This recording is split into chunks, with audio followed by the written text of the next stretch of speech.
you're watching me on YouTube, make sure to like and subscribe and leave a comment. I do answer those. And sometimes I answer. I actually ended up talking to Professor Dave a little bit, okay? So I might have ratioed Professor Dave's thread promoting his original video. That might have happened. He might have gotten ratioed, and he might have gotten a little bit, you know, he was like, guys, please give me a break. Can't you see I'm going up to bat against this evil Matt Walsh? And it's like, yes, Professor Dave, we see that. And no, we don't think that you're as bad as Matt Walsh or Dave Chappelle or anybody else, but it's a little bit unhelpful when you're going to go up to bat with us without having your head in the game. And that's exactly what I told him. And I put the invitation to Professor Dave to come on my stream. So it's out there. If he wants to reverse his ratio, you know, he's going to have to come on and talk. And no, it's not going to be an ambush debate or anything like that. Despite popular opinion, I don't like to do that. But some of the stuff that he said was just nonsense. And we got to do better than that. We got to have like allies that can do better than that, or, you know, it's like legit. Like he's at the point of like hurting more than he's helping, and I don't think he realizes it. Right? I'm gonna talk about why I think that, because that sounds like, you know, kind of provocative, right? I don't think he's a jerk. I think he I don't know. I just need him to take this seriously is all, right? I appreciate his help. I think he's a good content creator. I love his videos. I've learned a lot of science from him, actually. You know, I wanted to like his video. I was just like massively kind of disappointed with how much he tried to just like come right down the middle and both sides it. And this is not an issue you want to both sides, okay? Especially when you're going to both sides out of ignorance. That is profoundly unhelpful. And that was my problem with Professor Dave's you know, video in general. Yes, he, you know, got some things right.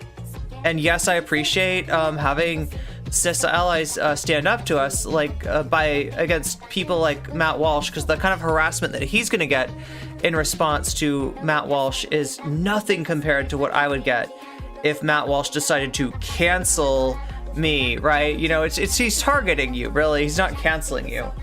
And if you're a trans creator, that targeting hurts a lot more. So that's what we're going to be doing tonight. We're going to be going over Professor Dave versus Matt Walsh. And it's just kind of, I think, honestly, listen, like I said, I'm not trying to cancel Professor Dave. You know what I mean? I'm not telling anybody to unfollow Professor Dave on YouTube.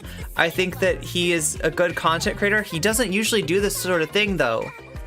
And it sort of shows, right, that even a person like Professor Dave that is used to digging underneath the narrative of people like flat earthers and, you know, just kind of nonsense people, right, in order to expose what's wrong with their thinking, right? And a lot of that involves refuting things that seem to be common sense, right? Understandings of science that people think that they have without really having them. One of those Professor Dave did do a good job on, and just talking about this difference between sex and gender. But oh my God, yeah. Listen, let's just say this.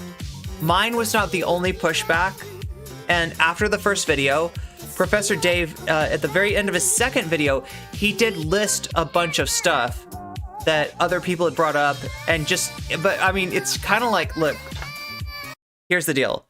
If you're gonna do that, right? If you're gonna print a retraction, basically, you gotta actually print the retraction. All he did was like kind of list off, you know, like, okay, and some people didn't like this, and some people didn't like that. It's worth it to go through those and tell us like which of those you think are legit and which ones are bogus, and then if you got something wrong, like go into that issue and be like, here's why I got this wrong. Or you know, maybe even platform somebody else's view, even if you don't like agree with it. If it's a trans person's, you know, point of view, it might be worth talking about on stream. Like if you want to do this sort of thing, right? Which I'm all for. But you know, that's the kind of thing that you got to take into consideration. There is a phrase, a time-honored phrase that is called "nothing about us without us," right? And what that means is that you need to avoid talking about a marginalized group without them being involved, because that's just the recipe for all kinds of shit to happen, especially if you actually care about the issue, especially if you actually care about that marginalized group, right? You need to involve them. All right. Now here I'm saying, you know, not necessarily does Professor Dave only do a video with, you know, by, you know, bringing a trans person on stream with him? Not necessarily. Although I think that might be a good idea, at least at first. I'm saying more along the lines that he needs to listen to us, and he needs to understand why we think the things that we think, and he needs to get our arguments right, because there was one argument that he was just absolutely wrong on. I think it was the idea that he understands gender as a social construction very differently than like is meant by trans people. Like, right, he was pushing back against an argument that we're not making, right? And it's just a little frustrating. And it just shows that he isn't as familiar with the issue as he needs to be to do this. So anyway, enough stalling. Let me see. Looks like I'm gonna have to call out the guy who helped me through undergrad chemistry for both sizing the fuck out of the trans rights discussion. Professor Dave, we need your support right now, not skipping the sports science to reinforce GC arguments. That was probably the most depressing part of Professor Dave's response. Like, he's got some real mistaken beliefs here, some real mistaken understandings about who he's dealing with in Matt Walsh. Like, he seems to be regarding the situation as if there is a chance, were he to be like moderate enough, were he to you know, give up enough like kind of sacrifices, which is just like him just like granting certain issues. Yeah, one of those issues was trans women in sports, right? So just completely out, you know, let me just give you this peace offering. Yeah, I don't think that trans women should be in sports. Now, Dave is a guy that reads up on science. I think that maybe he's not a real professor. I'm not holding that against him or anybody else who's not a real professor and uses the moniker. I think it's a cute moniker, right? And you know, you don't have to be an actual professor to use that moniker, right? It's fine. But yeah, he's really missing something here. He's entirely missing the argument, and he's relying on common sense. And that is usually what Professor Dave and people, you know, like with the people that he debates against, that's usually what he's pushing back against. So that is really frustrating, right? That he dismissed our opportunity to participate in sports as a peace offering, you know, to the transphobes, right out the gate, you know, without a thought, without looking at the issue. He just like common sensed this shit, and it shows, right? I think he's acknowledging that, but again, I'll show you what he's got in terms of his like what is it called, like errata, when you do it in a retraction, right? It's not even a retraction. All it is like a list of bullet points of like, these are some things that I was criticized for. Some of them might have been appropriately, you know, so we don't really have an idea about like what has changed in his viewpoint and what has stayed the same. But yeah, there was just a few things that he was doing that just were profoundly unhelpful. There were a few points that Matt Walsh made that Dave didn't look up to find that they were bullshit, right? There were a few premises that Matt Walsh started off with that were faulty. Now, in a debate, when you get the opportunity to strike somebody's premise, you're not just striking down their current argument. You're striking down theoretically, right? You know, because you know the right wing doesn't care about this, right? But theoretically, you know, if people were to follow along with the debate and really listen to you, you're striking down not just the argument, but the root of any potential future arguments, right? Because a lot of other arguments could be based off of that premise, right? When you leave the premise intact just because you didn't read up on it, you're missing an opportunity. It's like you're just like, you know, if you're gonna weed the, oh God, I shouldn't use a weeding metaphor, but you know what I'm saying? Roots grow back if you leave them in the ground. You should pull that shit out if you can. That's, you know, a much, you know, it'll save you some pain and suffering in the future as far as the weeds go. So anyway, yeah. So yeah, the sports thing was right, really. So I said, apparently you don't care about sports science either. The Olympic Committee has allowed trans people to compete for decades. 0 gold medals won by trans women so far. And I shouldn't have to say that, right? I shouldn't have to tout our like losing record at Olympic level sports, which we've been able to compete in, you know, given, you know, tests on hormone levels and a certain amount of time on HRT. We have not won any of these events, right? So if the concern is like trans women are going to be dominant, cis women will not have a chance. Women's leagues will become, you know, competition between trans athletes with no cis athletes participating. We haven't seen that. We've allowed this and we haven't seen that. So not only does Professor Dave not like prove in any way that, you know, this is, you know, theoretically, you know, unviable. There's also empirical data. Like he doesn't seem to know, right? At least he didn't mention it, right? So yeah, that's ignorance, right? And he's jumping into an argument about my identity with ignorance, okay? So as much as I didn't like the fact that I snapped this picture of him with his eyes closed, I think it's kind of fitting for a guy that's going into the argument with his eyes closed. And I would love to have a chance, Professor Dave, if you end up watching this, to open those eyes for you. In fact, I'm streaming tomorrow if you're interested in coming on then. The invitation has been proffered, so don't say I didn't give you a chance to you know, talk back to me. I would, you know, hate to do that, but yeah, I did kind of ratio you here, so that's always fun. Not really. I'm not trying to ratio anybody, okay? Just so everybody understands. That's a joke. That's a joke, okay? And I've always not wanted to ratio like my favorite YouTube, you know, LARPing professor. I don't know what you call, you know, he's a science expert. There we go, science expert.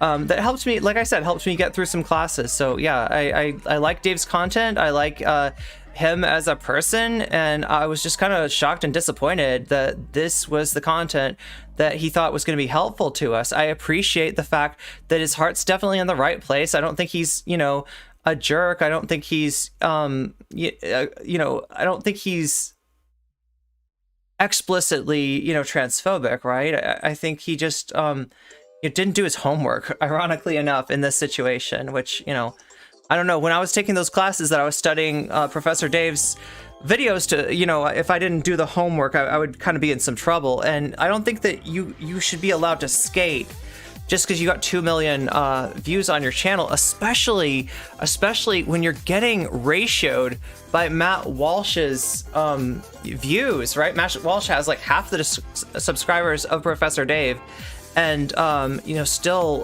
what, like each of the videos, we're talking to get about a fifth as many views, right?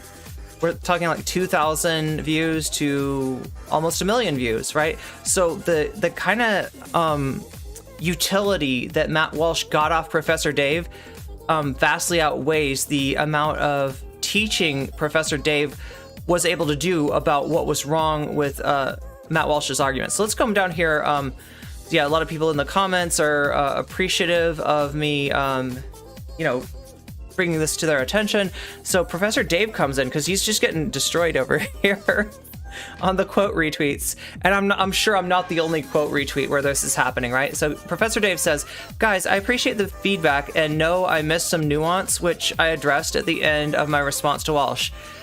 I mean, you mentioned it. I don't know if you addressed it, right? But please at least give me some credit for going to bat to neutralize one of the most disgusting people that is mobilizing the masses against trans folks. Hey, it's the thought that counts, Professor Dave, and I know that your heart's in the right place. I mean, no, it's actually not the thought that counts. That's a sad thing. It's not just the thought that counts. I wish it could be that way. I wish it could be like he had the good thought, he did something, you know, he's putting his, you know, shoulder up against that boulder and helping us roll it up the hill. I wish I could say that, but honestly, Professor Dave, the boulder rolled down, okay? This was not a success. This was a failure. This was harmful, right? And it doesn't mean that you can't learn from it and do better in the future, but to do better in the future, you've got to learn from it. And that's what I'm afraid is, because you're addressing of the problems, the lack of nuance. It was more than just some lack of nuance. It was a lack of knowledge on a pretty basic level. And, you know, like, if you're going to talk about trans women in sports, for fuck's sake, you got to talk about the sports science. We do have some research on this. It's not as much as we'd like to have by far. You know, these are the kinds of things that, like, you know, like most studies, they're going to end in, like, more research needs to be done to determine XYZ, right? That is true. But, like, his response to that is just like, well, actually, you know, I don't think he knows that. I don't think he's really looked at the issues, because I didn't see him bring up any of the studies on trans women in sports. It just felt like a obligatory, like, olive branch that he was extending to the right wing, and I really don't appreciate that, especially when the science and the empirical data, like I talked about in terms of results, it's on our side. I think you're just reacting much like a right-winger would react to the emotions of the situation. And that is, you know, we, like what I mean is that, like, it feels wrong for you to say trans women should be able to participate in women's sports. It feels wrong. And, like, we gotta be reals over feels over here, at least as far as this issue is concerned. And honestly, the fact that he would, in a lack, what he perceives to be a lack of evidence, that he would default to depriving us of the ability to play sports, that is the default solution of, like, yes, let's take this whole class of people. And he admitted there's no fucking solution. He knows that you're not going to do, like, a trans-only league or something like that, right? He knows that, you know, there is no, you know, obviously, you know, having us compete with men would not work, right? But his answer to that is just like, oh, well, I guess, well, you know what I mean? Too bad for you. Sorry that you are trans, but you don't get to participate in sports. That's unacceptable, right? And I think that Professor Dave, having that put to him like that, might change his mind a little bit, or might at least reconsider.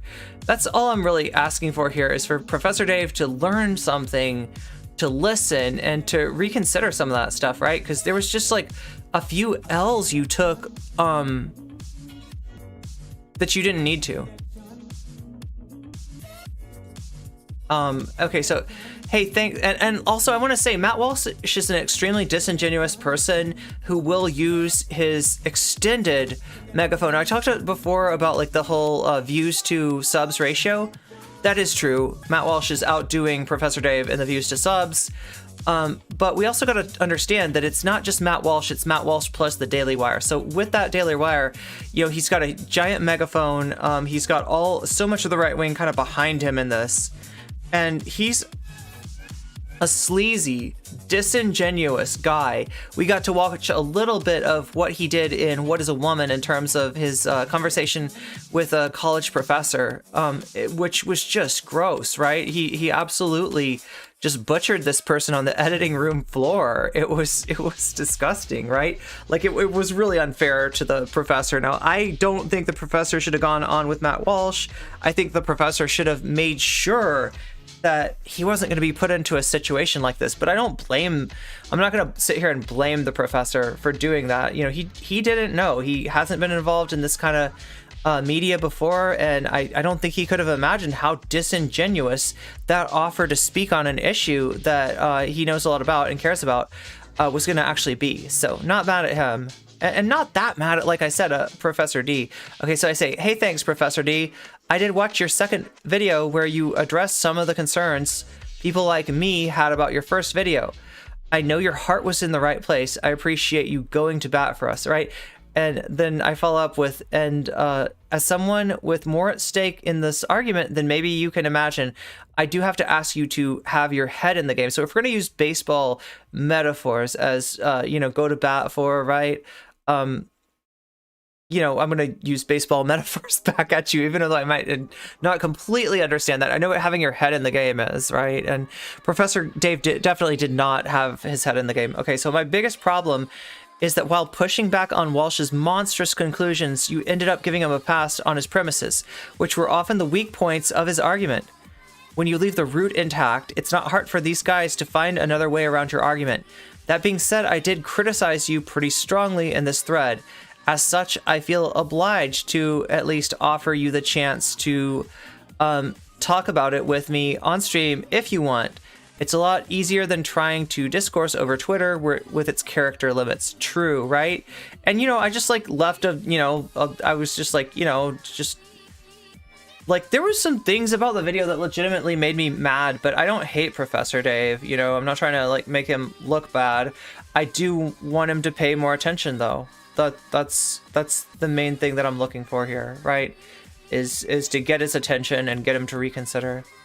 Let us see what he has been. Yeah, he hasn't really put up anything since this, it looks like. He might have responded to some other... I wonder if he responded to some other... Oh, he's talking to Matt Walsh here. Oh, this is his thread. Okay. And Matt Walsh... No, Matt Walsh did not respond? I can't tell. Doesn't look like Matt Walsh is responding on Twitter.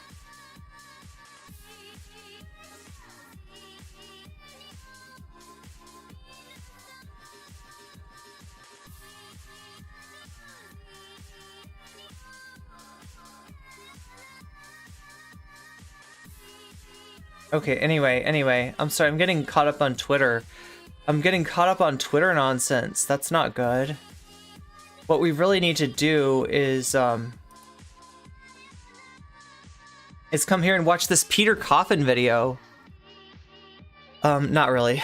I do have a good Peter Coffin video, and if you have a chance, watch it, because it's the closest thing to stand-up comedy I think I've ever done. And I'm kind of proud of it.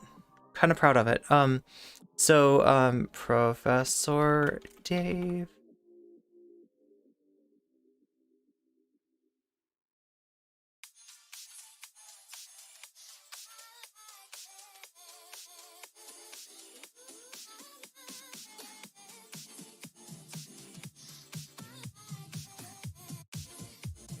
I know I don't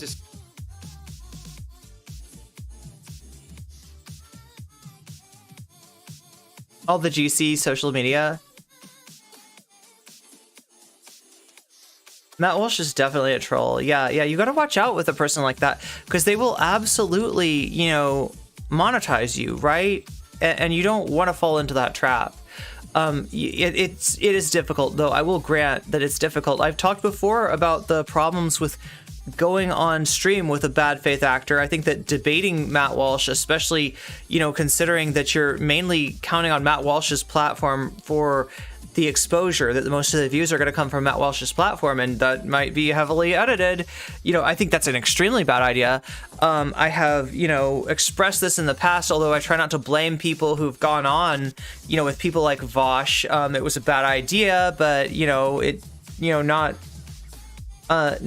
it's understandable, like why it would seem like a good idea, you know. It ended up helping Walsh more than it hurt him, and that's extremely true of what happened to Matt Walsh, right? So let's take a look down here, and I'll just show you. Let's see what kind of views we're on. Yeah, we're like almost to 2,500. Matt Walsh is like at 1 million though, so, you know, much higher views for Matt Walsh than for Professor Dave. And unfortunately, most of Matt Walsh's audience is only going to see Professor Dave through Matt Walsh's cherry-picked lens. So, you know, that sucks too. So, I mean, critical support here for somebody trying to be an ally. I have to warn you though, these takes are not good, okay? There are a lot of bad, stinky takes in this video and in the next one. And I'd hope that, given that, you know, and he did say that the pushback from the left is like less toxic than the right. And also, you saw how he came into my thread. Like, he wasn't coming in guns blazing like, fuck you, woke scold, right? He was, a little bit more gracious than that. So I want to give him credit for that. But yeah, just like I said, this is way too much both sidesism. You know, this is way too much of an olive branch to bad faith actors. Discuss current events too often, but I'd like to do more of that, and there's one thing happening at the moment that I feel compelled to comment on. Everybody seems to be furious about trans people. Half of us are furious that they exist, and the other half are furious about what the other half is saying. I would like to... Okay, so some people called him on, like, is it exactly half? And, like, you know, no, I'm not going to be persnickety like that, right? I don't care, right? But I get the point. This really sets you up for some both sidesing. This really sets you up. And what are we talking about? We're talking about a style of argumentation which sees balance between two viewpoints as being wise, you know, as being a goal to be shot for. That's not a goal to be shot for if one of the sides is like launching into exterminationist rhetoric. I wonder how much Professor Dave realizes that the other side is launching into exterminationist rhetoric. To jump in and see if I can clear up some of the ways that people are talking past each other. Now, it's no the secret cable that management I'm a bit is on bad. the liberal side, but rest assured, the left is not going to get away scot-free on this one. They think this stuff is convincing, right? They think that this is how you appeal to a right-wing audience, is by being like, listen, I'm not on the woke train, okay? I'm not one of those woke people. It doesn't matter. You're going to be you might as well have blue hair and a glitter beard, honestly, Professor Dave. They're going to put the blue hair and glitter beard on you in post-production, so you need to rock that. You need to like embrace that, right? They're missing the mark on a few key points. But as tends to be the case, it's bigots on the right who are the main problem, so let's start there. The primary issue... So yeah, this is already, starting off great. People who deny transgenderism. These are the people... Okay, so I want to point this out, and it comes up later, where Matt Walsh turns this into a discussion of ideology. I'm not sure if Professor Dave understands how he ended up there, but calling the phenomenon of being transgenderism, which I think to Professor Dave, it sounds like a medical word, right? Like the phenomenon of. I don't think that he's using transgenderism to say that like my existence is an ideological question, right? That's what the right wing is doing, though. And when you use their terminology, of which, you know, transgenderism is some right wing terminology, you're sort of setting that up. So yeah, he's his own worst enemy right here. Who spew the tired Fox News talking points. Liberals say there are 89 genders and anyone can identify as a hamster, that sort of thing. It's a deliberate caricature of reality peddled by all the angry conservative dudes popping up in my feed lately who claim that nobody can define a woman. Let's all take a moment to acknowledge the problems that go along with the ambiguity of language. Wait, so Fox News did a segment about a family with a trans kid, a trans guy in the family, and it was pretty wholesome. Can I turn the music off? Yes.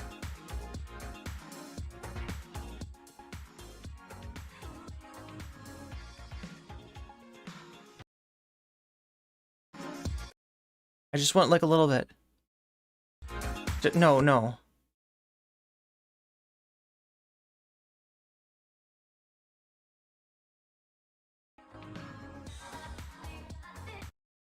Okay, fuck it. I don't care. We'll do it live. We'll do it live. Yeah, so you know, he starts off with the sex equals is not equal to gender thing. And I mean, this is probably where you want to start right-wingers off. Of course, Matt Walsh just is completely disingenuous and starts like, what he'll do is if you say something like this, he'll find a person who either did some writing on this concept or did some research on this concept, and he'll say that this concept equals that person, okay? And then he'll allege that that person was like some kind of, you know, had you know, did bad things to children, let's just say, to stay on the right side of TOS, right? Yeah, Professor Dave does notice this and kind of points it out later. But yeah, he doesn't even, you know, try to debunk the claim at all. In fact, they don't really need to. Hey, what's up, Nina? They don't really need to debunk claims like this, because honestly, anything that goes against common sense, like, they're pretty much effectively able to ignore. And, you know, I even quoted somebody on Twitter the other day that was saying the people that listen to the science are the same people that say there's more than one gender. Now, obviously, that's silly, right? Because they meant to say there's more than two genders, right? They kind of messed up there, but it's telling, you know, how little thought that go into these right-wing arguments. But they literally think that somehow, like, these, like, I don't know, new age psychologists or scientists have, like, taken over from the real scientists, and that, like, because it's just like the idea that sex and gender are two different things is kind of a mind-blowing thing. And they'll say things like, you know, like, they'll presuppose that this is like an obvious thing, that this doesn't need to be proved, that this has been our understanding like forever, that gender isn't expressed differently across cultures. It is, right? It is. It very much is. And that there's no, you know, there's no separation between these two things, right? They're utilizing ignorance disguised as common sense in order to make these arguments, though. And gender are different words that refer to different things. If you did not know that, now you do. Sex is a chromosomal phenomenon. Nearly all of us have two sex chromosomes in all. Okay, so I'm going to disagree here and say that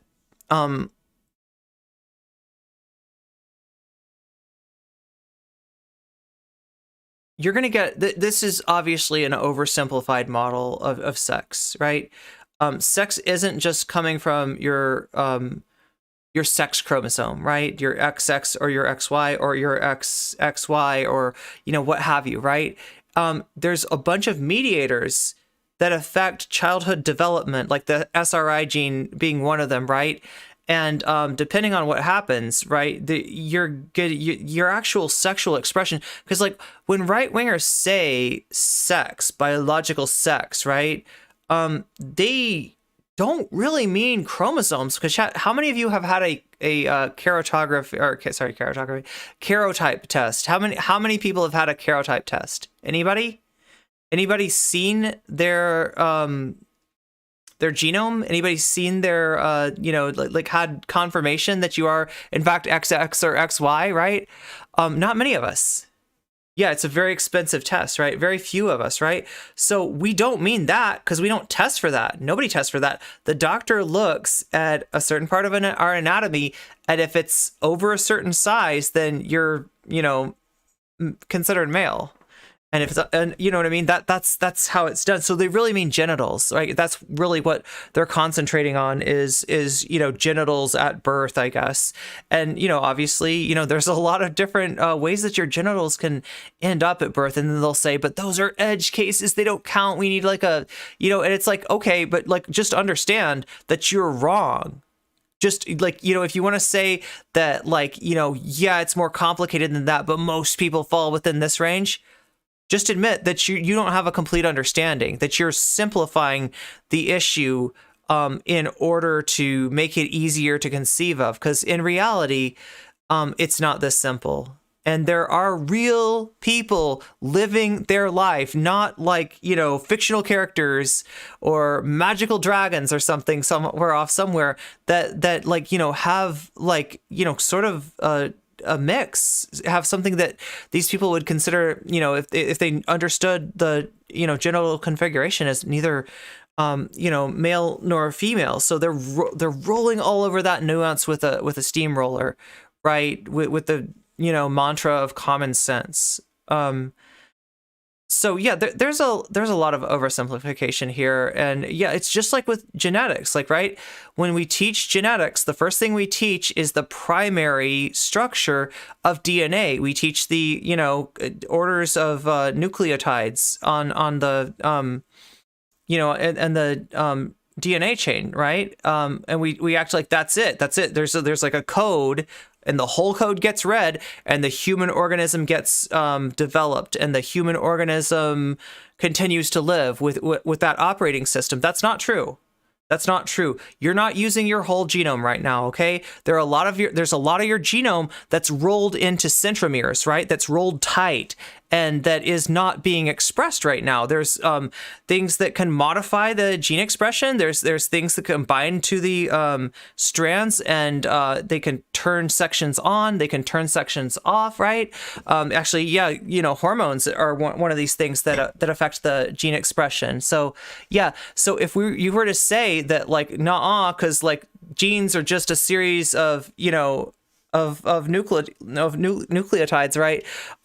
You know, you'd be wrong. That's not that is what you learned first, right? So that's what conservatives are doing. They're taking a rudimentary understanding of science and saying, this I know is the truth, right? Because it's like taught at some level. Yeah, the vastly oversimplified version of this is taught at some level. When people want to study it in further detail, they get beyond the dogma, as we say, the, you know, simplified first step version. That's not, you know, really, you know, it's not really the, you know, it's like, you know, you're riding your bike with training wheels, right? You're not really riding you're not cycling with training wheels on, right? You've got to take those off, and you got to be ready to take those off. And they're not to that point, and yet they want to make these, you know, vast pronouncements about, you know, the obviousness of, you know, how ridiculous the alphabet soup people are. All of our somatic cells. If both are X, your sex is female. Yeah, if one is X, that's true. 100% of trans women on 4chan have Klinefelter syndrome. Y, your sex is male. There are interesting exceptions, like intersex people who exhibit a blend of the phenotypes associated. But like Professor Dave, you understand, like you say exceptions, right? They don't like exist outside of this universe. They don't exist outside of this world, right? Like you know, there might be like a, you know, I don't know, it might be rare, but it happens. And as a scientist, you need to have a model that accounts for it. And this is you know that this is fucking, you know, rudimentary shit. That this is a rudimentary understanding, and that the real deal goes, you know, way beyond that, right? It's not just like exceptions that we can forget about. No, these are people, and we should understand them and take them into account. Our theory should take them into account. Can we, you know what I mean? So in that, and this is gonna blow some people's mind, sex is not binary. Oh! That's right. She's a SJW, okay? With the two sexes due to chromosomal irregularities, as well as chimeric beings who exhibit different genotypes in different cells due to developing from more than one zygote.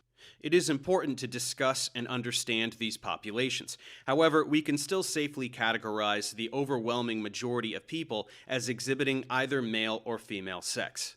Gender is a different phenomenon. It is still biological, but it is a neurochemical construct. This means that ultimately it is still genetic in basis, but it absolutely is not determined merely by the sex chromosomes. It is tremendously more complicated, and researchers are still working to understand the biological basis of gender identity. Okay, so the basis of what I'm getting here is that this is kind of an RGR argument that he's going to make here, where he says that in RGR talked about brain scans. There was some kind of research on brain scans where they showed, you know, that trans women's brains, even pre-HRT, had more in common with cis women's brains than they did with cis men's brains. I've heard that study kind of called into doubt. I'm not sure how strong those conclusions are, right? But a lot of trans people want to use those conclusions to say there's an objective biological basis for being trans. And there might be. But what we don't need is RGR saying, you know what? Get your brain scanned and we'll find out if you're really trans. That's not good. That's literally transmedicalism right there, right?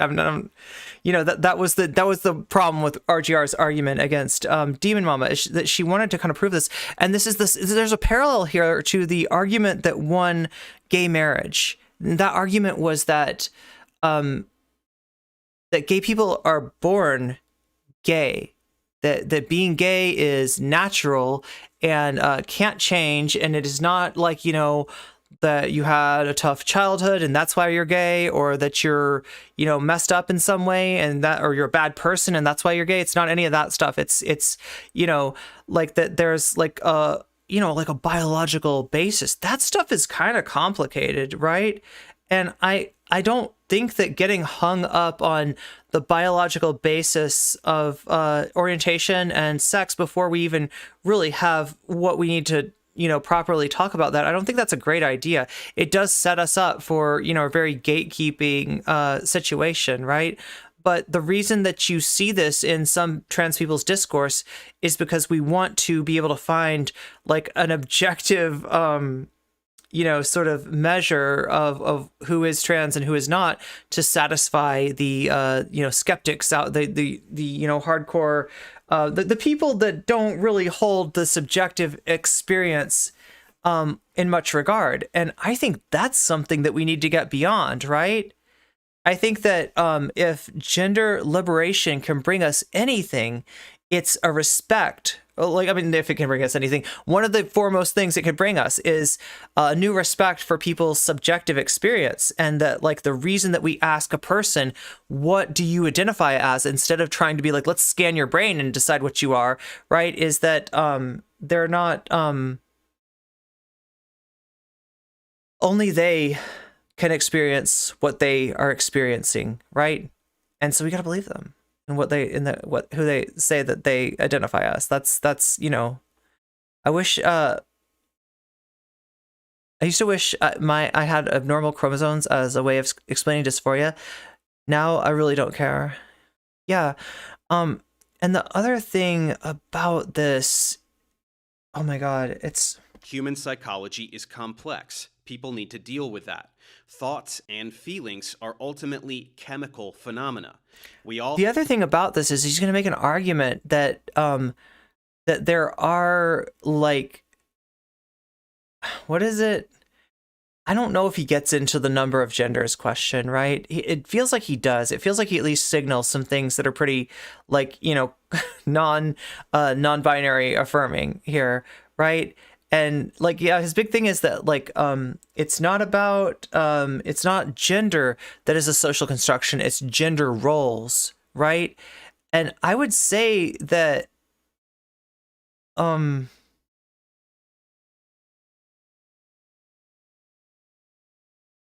I don't know. He takes socially constructed to mean a really different thing. It's almost like a right-winger view of social construction. And really what I think it belies is a person that hasn't spent much time in the social sciences, right? I could be wrong, Professor Dave, but that's what I'm getting here is that,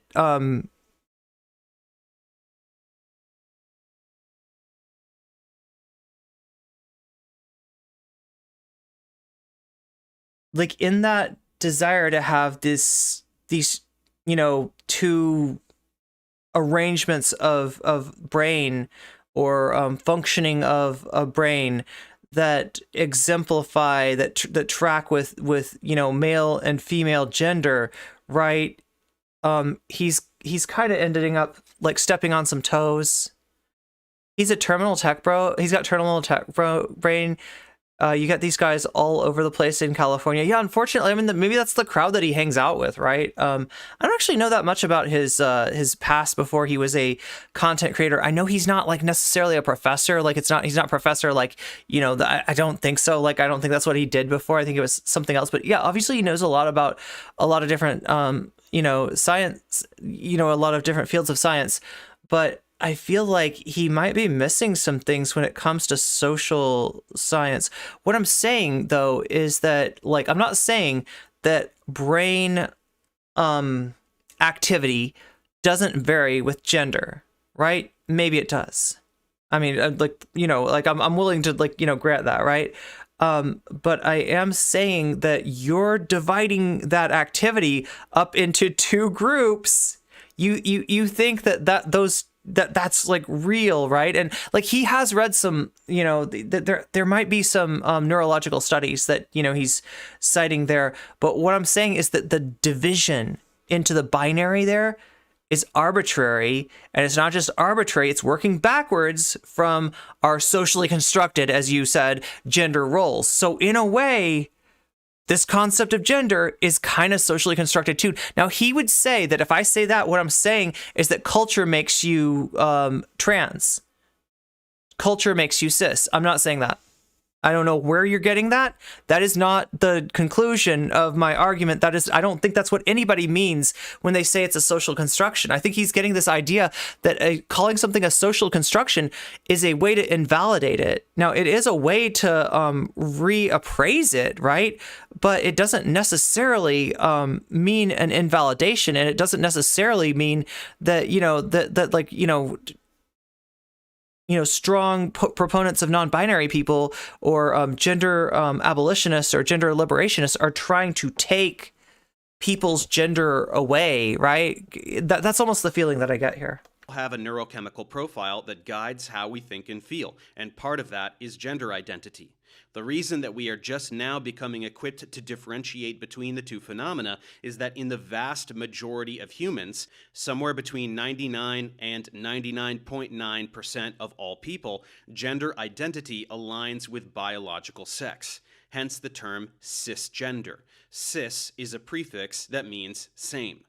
But for that remaining fraction of a percent, which totals to millions and millions of people all over the world, their gender identity is the opposite of their biological. I'm not entirely sure where he's gotten these numbers. I think I've seen something closer to 2.3%. But then again, I haven't really checked, that source either so I'm not entirely sure. Sex. But I feel like 99.9% of people are cis. I don't know about that. Hence the that term seems a little high. Transgender.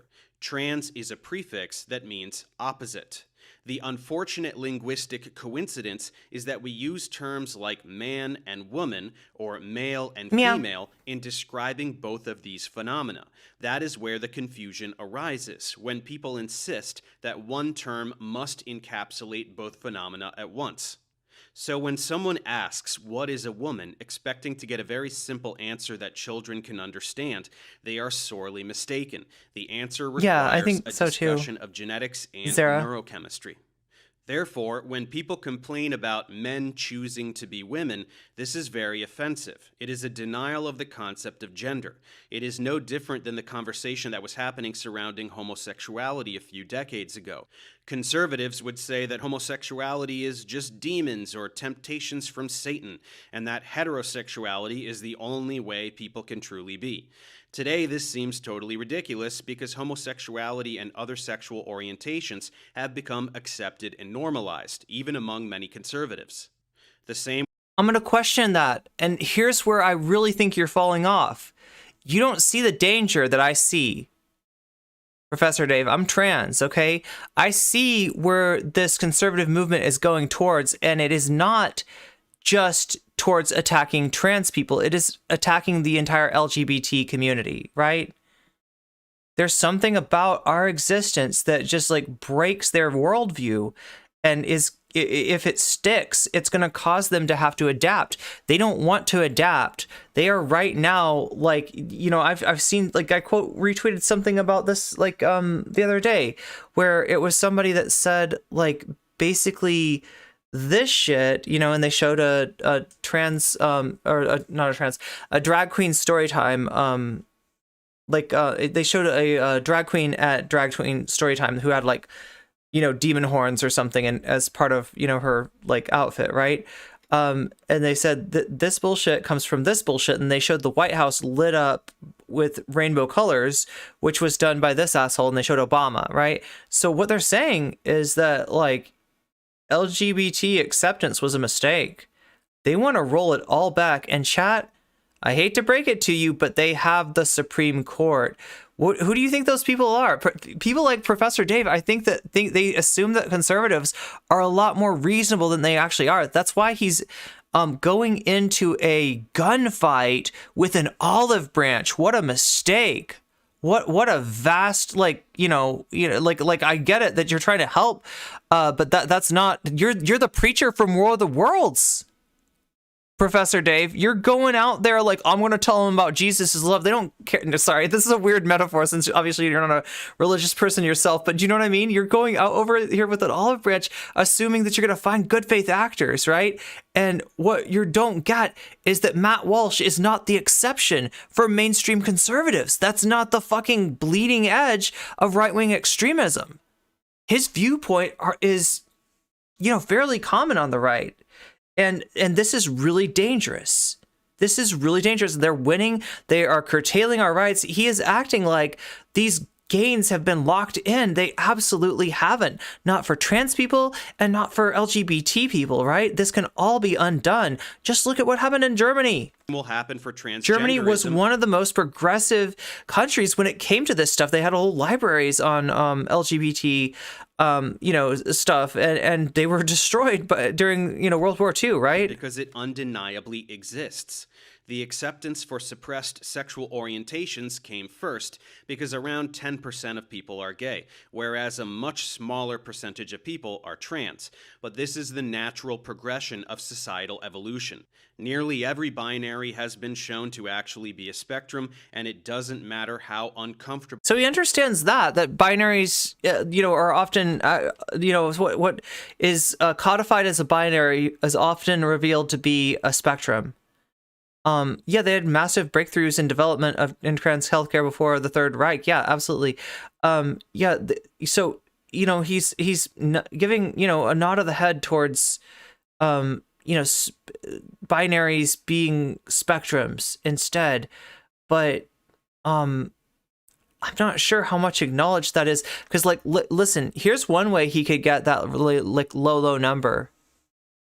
Here's one way he could get that low number of trans people, by saying that non-binary people aren't trans. That's one way that number goes down, yeah? And I'm wondering if that's what's going on here. See, there's a few things that make me think that's what he thinks. I'm not sure if that's true, because like I said, his retraction, his, mea culpa on the second video, it didn't really, it wasn't really there. There's just no there. It wasn't, an accounting of anything. It wasn't like a correction of anything. It was just kind of an acknowledgement of I'm not perfect. Yeah, we know you're not perfect. We don't expect you to be perfect. But if you want to be helping us push the boulder up the hill, you cannot let it slide back more than you push it up. And Professor Dave, that's unfortunately what happened. I'm not saying that you're a bad person for doing it. I'm not, trying to ridicule you or say that, we don't want your help. I think we want your help, but do what you do best and actually dig into this issue a little bit more, because I really question some of the sources you've been consulting. One of my friends pointed out that a lot of your conclusions mirror gender critical rhetoric, right? And if you're splitting the baby between us and the GCs, Professor Dave, then yeah, thanks but no thanks. We don't need that help. That is not helpful at all. And it just belies the fact that you got no business, in this argument. But I think you do have business in this argument. I think you're just not taking it seriously enough, right? You just, I don't know, jumped in it while it was hot, and you didn't give yourself a chance to kind of catch up, especially with, some of the social science and like I said, the sports science that'll come later. The number could change depending on how trans medicalist you want to be. Yeah, and that there's a weird little nod towards that, right? I don't know if he realizes how offensive that is to a lot of trans people, right? That is erasure for a lot of us. It makes conservative people. Society will continue to shift until our language and policies reflect actual human nature, not the tiny puritanical box that has historically been thrust upon us. Now, as promised, with the indictment of conservatives complete, I turn to liberals and the missteps they are enacting. Here we go. Number one, please stop saying things. I think I've already pushed back on this sufficiently, right? Things like gender is a social construct. No, it is not. It is a biological construct. Society can't turn you trans any more than it can turn you gay. Gender is determined biologically. Our nomenclature, how about this, Professor Dave? Our nomenclature for gender, the way that we divide it up and the way that we speak of it is socially constructed, right?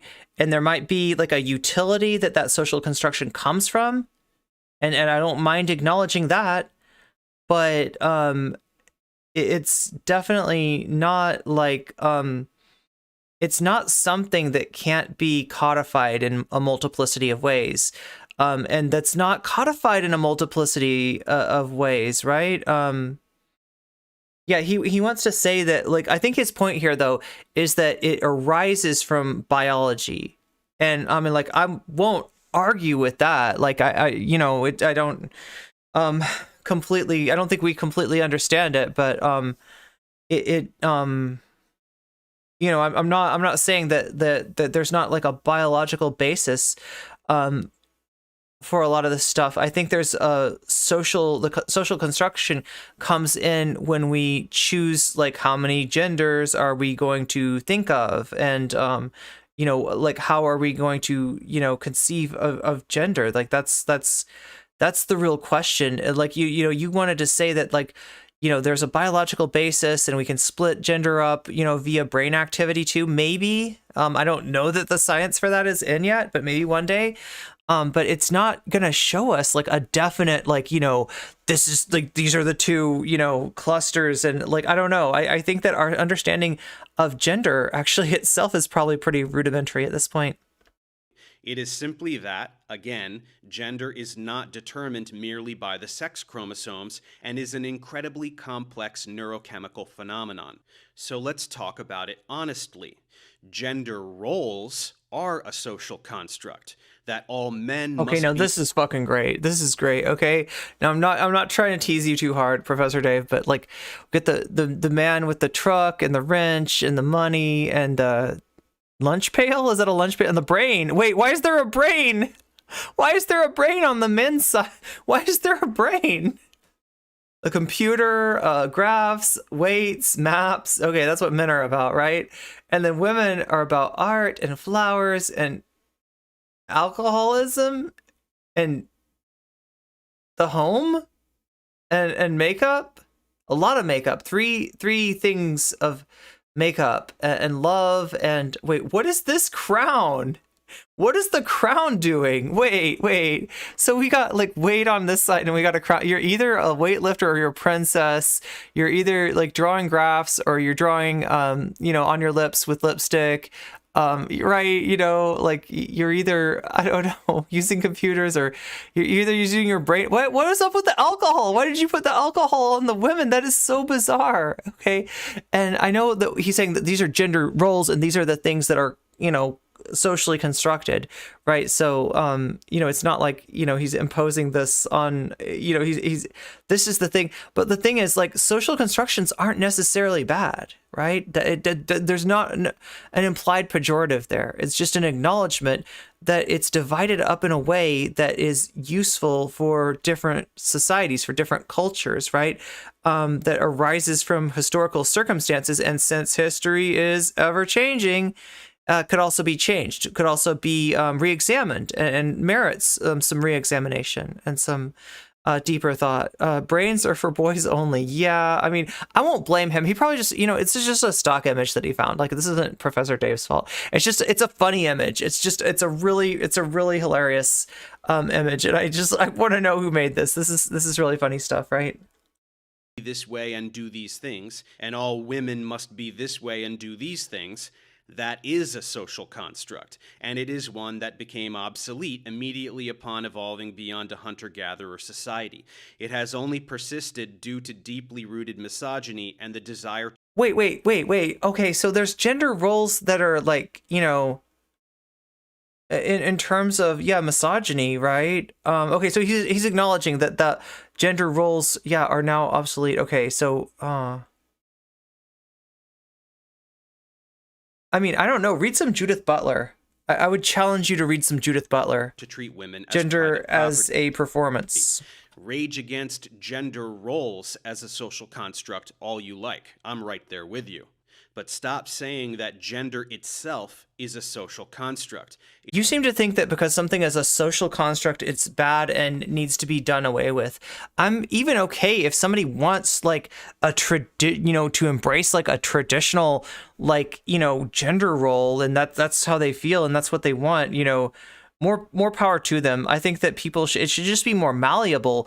I just want the subjective experience of people to be acknowledged more, and to understand that is where our consideration of like gender roles should arise from, right? It's not necessary. Like, I mean, I'm not trying to be an authoritarian here. I'm not a gender, I'm not right. I'm not I don't want to binary gendered people thrown in the gulag. That's not what this is about, right?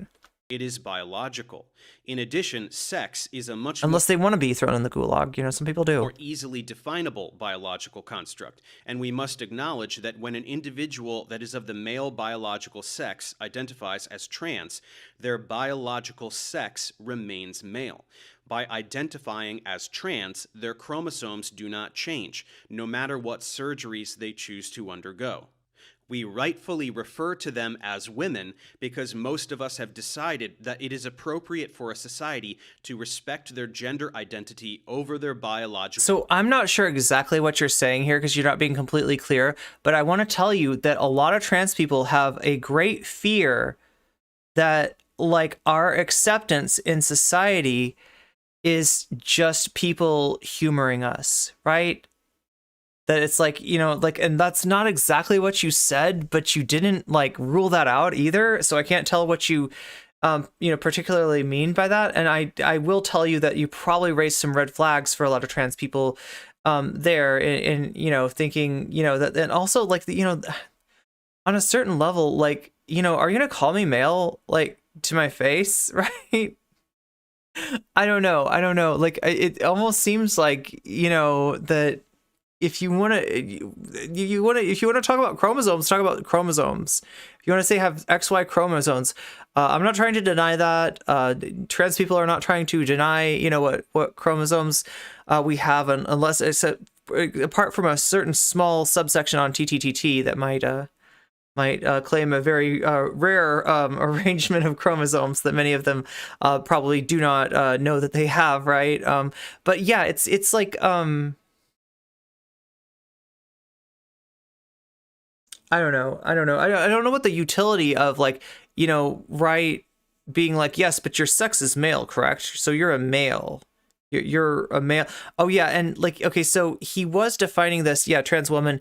I think he meant to say sex male, gender woman, because he was using like male and female as sex and man and woman as gender. And like, I don't know if you need to talk about like scientifically, but like, I don't know. I just don't see how like my maleness like applies to my social existence, right? So it's almost like, right? If you want to like, talk about like, what is the state of my, primary sex characteristics, my secondary sex characteristics, like, fine. Am I able to reproduce? These are, important medical questions potentially, right? But it's just, it hurts.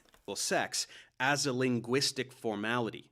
If one's sex is male and their gender is female, why not refer to them as female and address them as they wish? This is a simple and obvious courtesy, but their sex does not change, nor is their transgenderism selected. When liberals attempt to decouple... Okay, so I'm not sure what you mean when you say courtesy, but there could be red flags raised there that your courtesy, by courtesy you mean humoring, right? That is something that somebody could take from that. It's basic human dignity is not a courtesy. I would say that's a different thing. Yeah. Gender or even sex from its biological basis. They give conservatives license for mockery because they can then rightfully criticize what seems to them like a vague and meaningless declaration. That's why smug, ignorant conservatives who make a living stirring up hatred amongst bigots get so much traction by cutting together cherry-picked compilations of young people saying silly things, like gender is a social construct, because they get to go look at the dumb liberals, and it is a rare instance where they aren't completely wrong. Well, no, because here's the thing, like, that's Steven Crowder, right? Steven Crowder's conception of Steven Crowder doesn't believe that gender is a thing at all. Like, Steven Crowder is like, no, there's sex, right? Or that, like, they're linked, right? It's like one thing, right? So, he's not right. And this person's not wrong. If what happens is this person says gender is a social construct, and Steven Crowder takes that as saying that, like, if I want to, I could just be like, and have a uterus, and you know what I mean, like that it's like it's malleable or something like that, and no, like it's the chromosomes aren't malleable. That's true. But I don't know, like Steven Crowder only gets by in this argument. He only appears to win to his audience because he's oversimplified the question and basically eroded their ability to perform critical thinking, eroded their ability to go beyond common sense, right? So while what the blue-haired SJW Zoomer is saying to Steven Crowder might fly in the face of common sense, it's not wrong, and what Steven Crowder is saying isn't right. But he's just able to portray it to his audience, right? Because of the massive ignorance out there. Emboldens them and makes them feel justified in pushing other talking. Yeah, saying technically your chromosomes say blah blah blah seems like a weird thing to say outside of a medical context. Points that are completely wrong. And finally, on a cultural note, I think that... Oh yeah, between a person and their doctor. Yeah, good. We need to stop flipping out about innocuous things that They just reminded us that Steven Crowder exists. Let us reserve our anger for those who are in denial of science and are attempting to limit human rights. When someone attacks Dave Chappelle on stage in my town of Los Angeles in the wake of controversy surrounding alleged anti-trans rhetoric, and he, off the cuff, shouts, "It was a trans man," that's not a hateful remark. He was reacting to the situation. I almost said President Sunday. Professor Dave does not get it. Professor Dave does not get it. Holy crap. That is absolutely no. He gets attacked by somebody and he says that's like a trans guy, right? Without knowing it. He is directing the mob at us right there, right? He wants it to be a trans guy. He wants to be able to have an excuse for violence to be done to us. That's not okay. And, the fact that you're going to say now that, Dave Chappelle isn't really that bad and, comedian, whatever. Oh, my God. Listen, he stopped being funny a long time ago. So I'll pull his comedian card right now. I have full authority as an actual funny person, as a person who very often does basically stand up regularly. Dave Chappelle fell off. He's not a comedian. He's an angry old boomer with brainworms is what he is, okay? And he's monetizing hatred against trans people, and so is Netflix. So fuck off with this, Dave Chappelle, just reserve our hatred. No, Dave Chappelle sucks, okay? I'm not gonna stop hating Dave Chappelle. Which is what comedians do. You are free to decide. So you think it was a joke? Does anybody else here think that was a joke? Look, that's like saying, let's say that we're in medieval times, and I'm in front of an audience, and the other actor is a Jewish person, and I make a joke about blood libel. Not funny, right?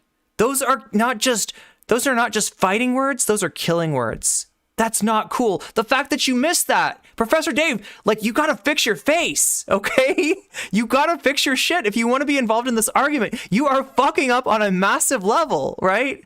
And you're alienating your trans fans. And hey, listen, if I was to be completely, like, you know, egocentric about this, if I was only caring about Irene here, I'd say keep doing it, Professor Dave, because if I criticize your terrible takes on this issue, more of your fans are going to spend more time on my channel and less time on yours. So I don't have any vested interest to bringing you over to the side of, you know, of truth, but I like you. I think you're a good guy. I think you're better than this, right? And I really want you to understand, okay? This isn't coming from, like, if I was just to be completely, you know, calculating about this, yeah, keep posting cringe, Professor Dave.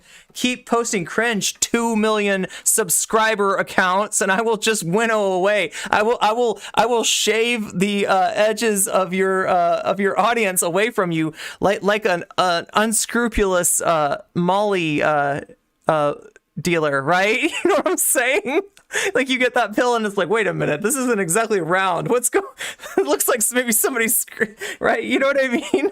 Like, if I really wanted to, Jesse Gender had good vids recently on Chappelle, huh? For yourself, whether or not you find any particular comedy. Ooh, I love the Wiggles. Comedy is subjective. I love the Wigglers. Whether or not something should be deemed offensive has an element of objectivity to it, and that comedy of subjective, but whether or not something is offensive has an element of objectivity to it. Please explain, Professor Dave. Please explain about the objective nature of offensiveness. What the fuck? And, like, here's the worst part, all right?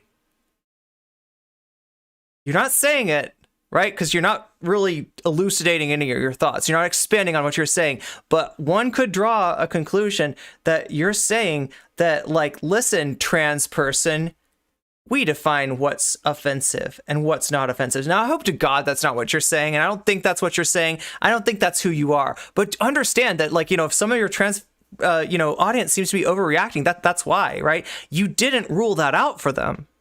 I don't know that you're not saying that, and I'd like to. Right? I need you to be, like, more specific in your language, right? If you're going to help us out here, right? Which I'm all for. We need the help. You know, we appreciate that. The fact that you think to do this, you know, right? And you're probably going to get some harassment for this too. So I appreciate that. So, you know, I'm not saying that you're a jerk or anything, or that you're just a blowhard. But Professor Dave does not get it. No, yeah, you don't get it. That's my problem. Mark does not qualify. I'm not here to do an in-depth analysis of all the alleged anti-trans jokes from all the comedians on Netflix, as I haven't even heard all of them. But in general, let's just tone it down a notch. That's some tone policing right there, okay? Listen, Professor Dave, here's the deal. This is my existence. This is my discourse. You don't fucking tell me how to argue it, okay? You listen to me, okay? Or else you are going to get a lot more pushback. You listen to me and feel like that. Did you see how he's trying to cram this stuff down our throat? It's like, hey, could you settle down on the comedians? Let's not really, like, that's so pedantic. That's so paternalistic. Professor Dave, please. This is just, like, you shouldn't be doing this. Additionally, regarding the controversy what the hell? Of sports, trans women who have gone through puberty as males, experiencing the dramatic hormonal changes characteristic of any sexually dimorphic species, objectively have an unfair biological advantage over female athletes. Again, then why hasn't it translated to empirical, like, dominance in anything, okay? Like I've said, we've been able to compete in the Olympics. For fuck's sake, we should be winning at the highest level. If we have these magic XY genes, and that, like, you know, like the fact that we have a lower average testosterone than the average cis woman, although I don't know if that difference is statistically significant. I do pay attention to these things, Professor Dave. But, like, you know, yeah, like, I've seen studies that, you know, like, right, it's at least on the same level, right? And they do test you for this sort of stuff. Like, if you are, you know, in general, if you're a trans person participating in sports where you are allowed to, you're getting tested for your hormone levels. That does make up the, hey, what's up, Geek Prime? Meow.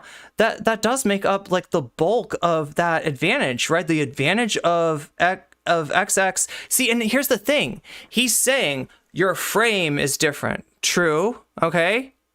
Your voice is different. True. Okay. Well, I mean, he's not claiming the voice, but you know what I mean? There's certain things that are like from going through puberty with testosterone dominant system that are going to change forever and they're not going to change back. I agree with that. He's absolutely right about that. Okay. And, you know, he said frame. Now, like, prove to me that that translates into an advantage. You can't. You didn't. You don't have that information.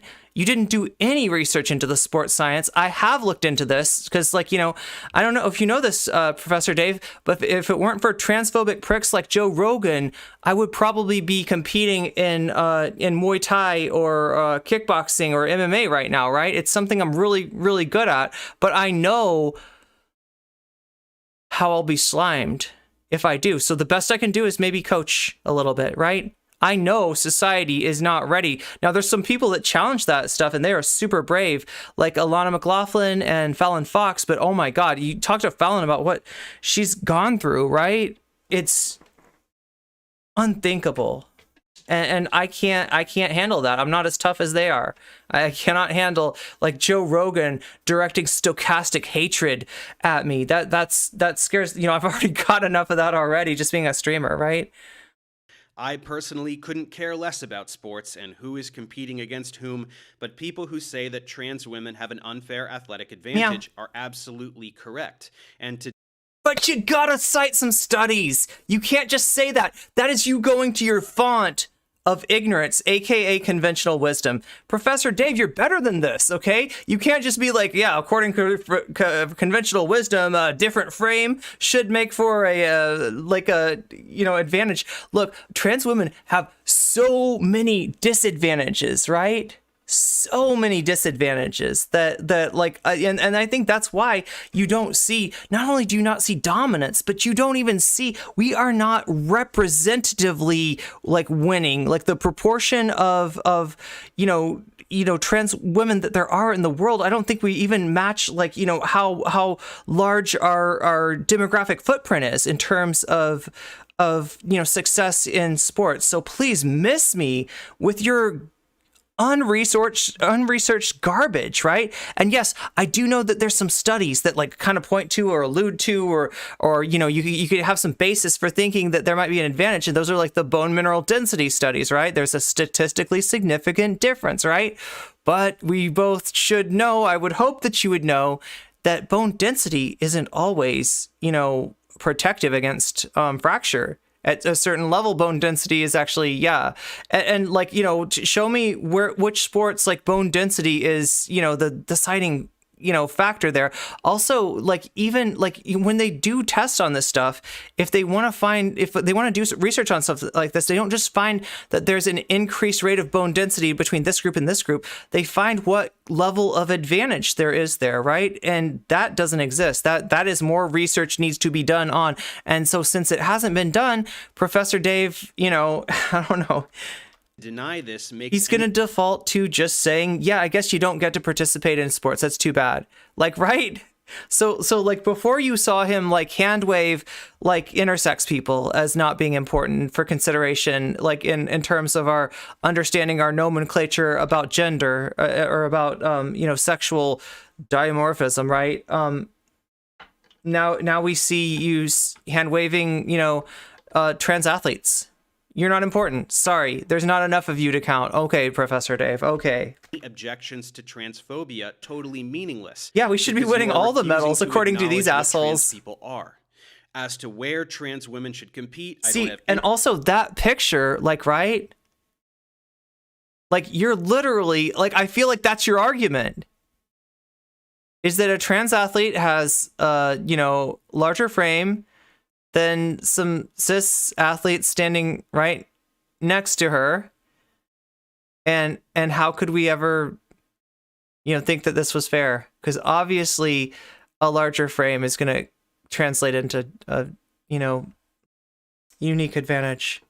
Solutions, because again, I don't care about sports, but there is a reason that men and women and that's how he gets off. I don't care about sports. You don't care about trans athletes. Let's say it like it is, okay?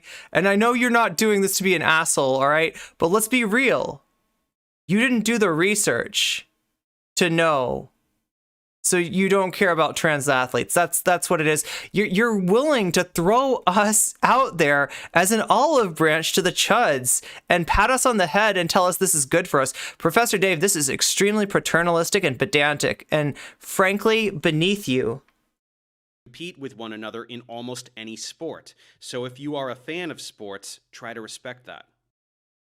And that's the end of my rant, which I felt compelled to write down and say out loud, because I'm tired of hearing about the persistent controversy where in my mind there should be none whatsoever. The main takeaway is that the world needs to get over the fact that trans people exist. They've always existed. We are just now acknowledging their existence. We must accept and normalize trans people so that they feel safe to be who they are and express themselves as they choose. But along the way, let's not get swept up by the woke train.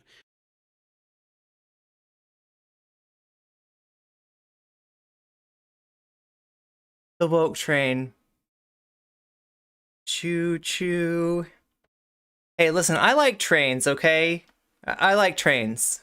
Let's make sure that all of our language is guided by science and logic, rather than an accumulation of meaningless cultural current. Listen, if you're going to say guided by science and knowledge and logic, you got to at least read some of this research, okay? You got to at least look at this. You can't just say, I don't care about sports, so fuck trans female athletes. That's fucked up. Come on, Professor Dave, come on. Remember, words like sex and gender have real meanings, so let's try to remember what those are and teach them to those who are having some trouble.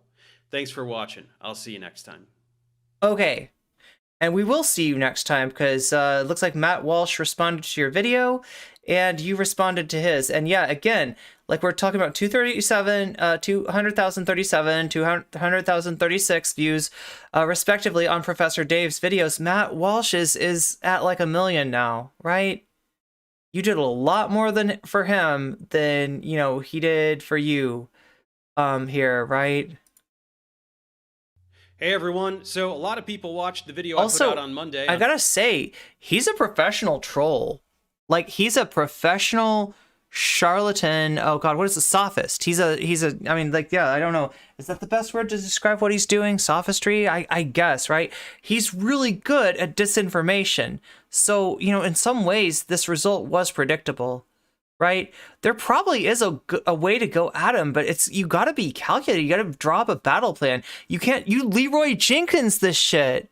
Professor Dave, you are Leroy fucking Jenkins here, okay? You were just like, you ruined we had this whole raid planned out. It was going to be epic, right? And you Leroy Jenkins your way into there without consulting anyone. Like, just talk to us and know a little bit more about the issue. I don't feel like you did that. I think you just got excited and you yelled Leroy Jenkins and you got owned. You got owned so hard.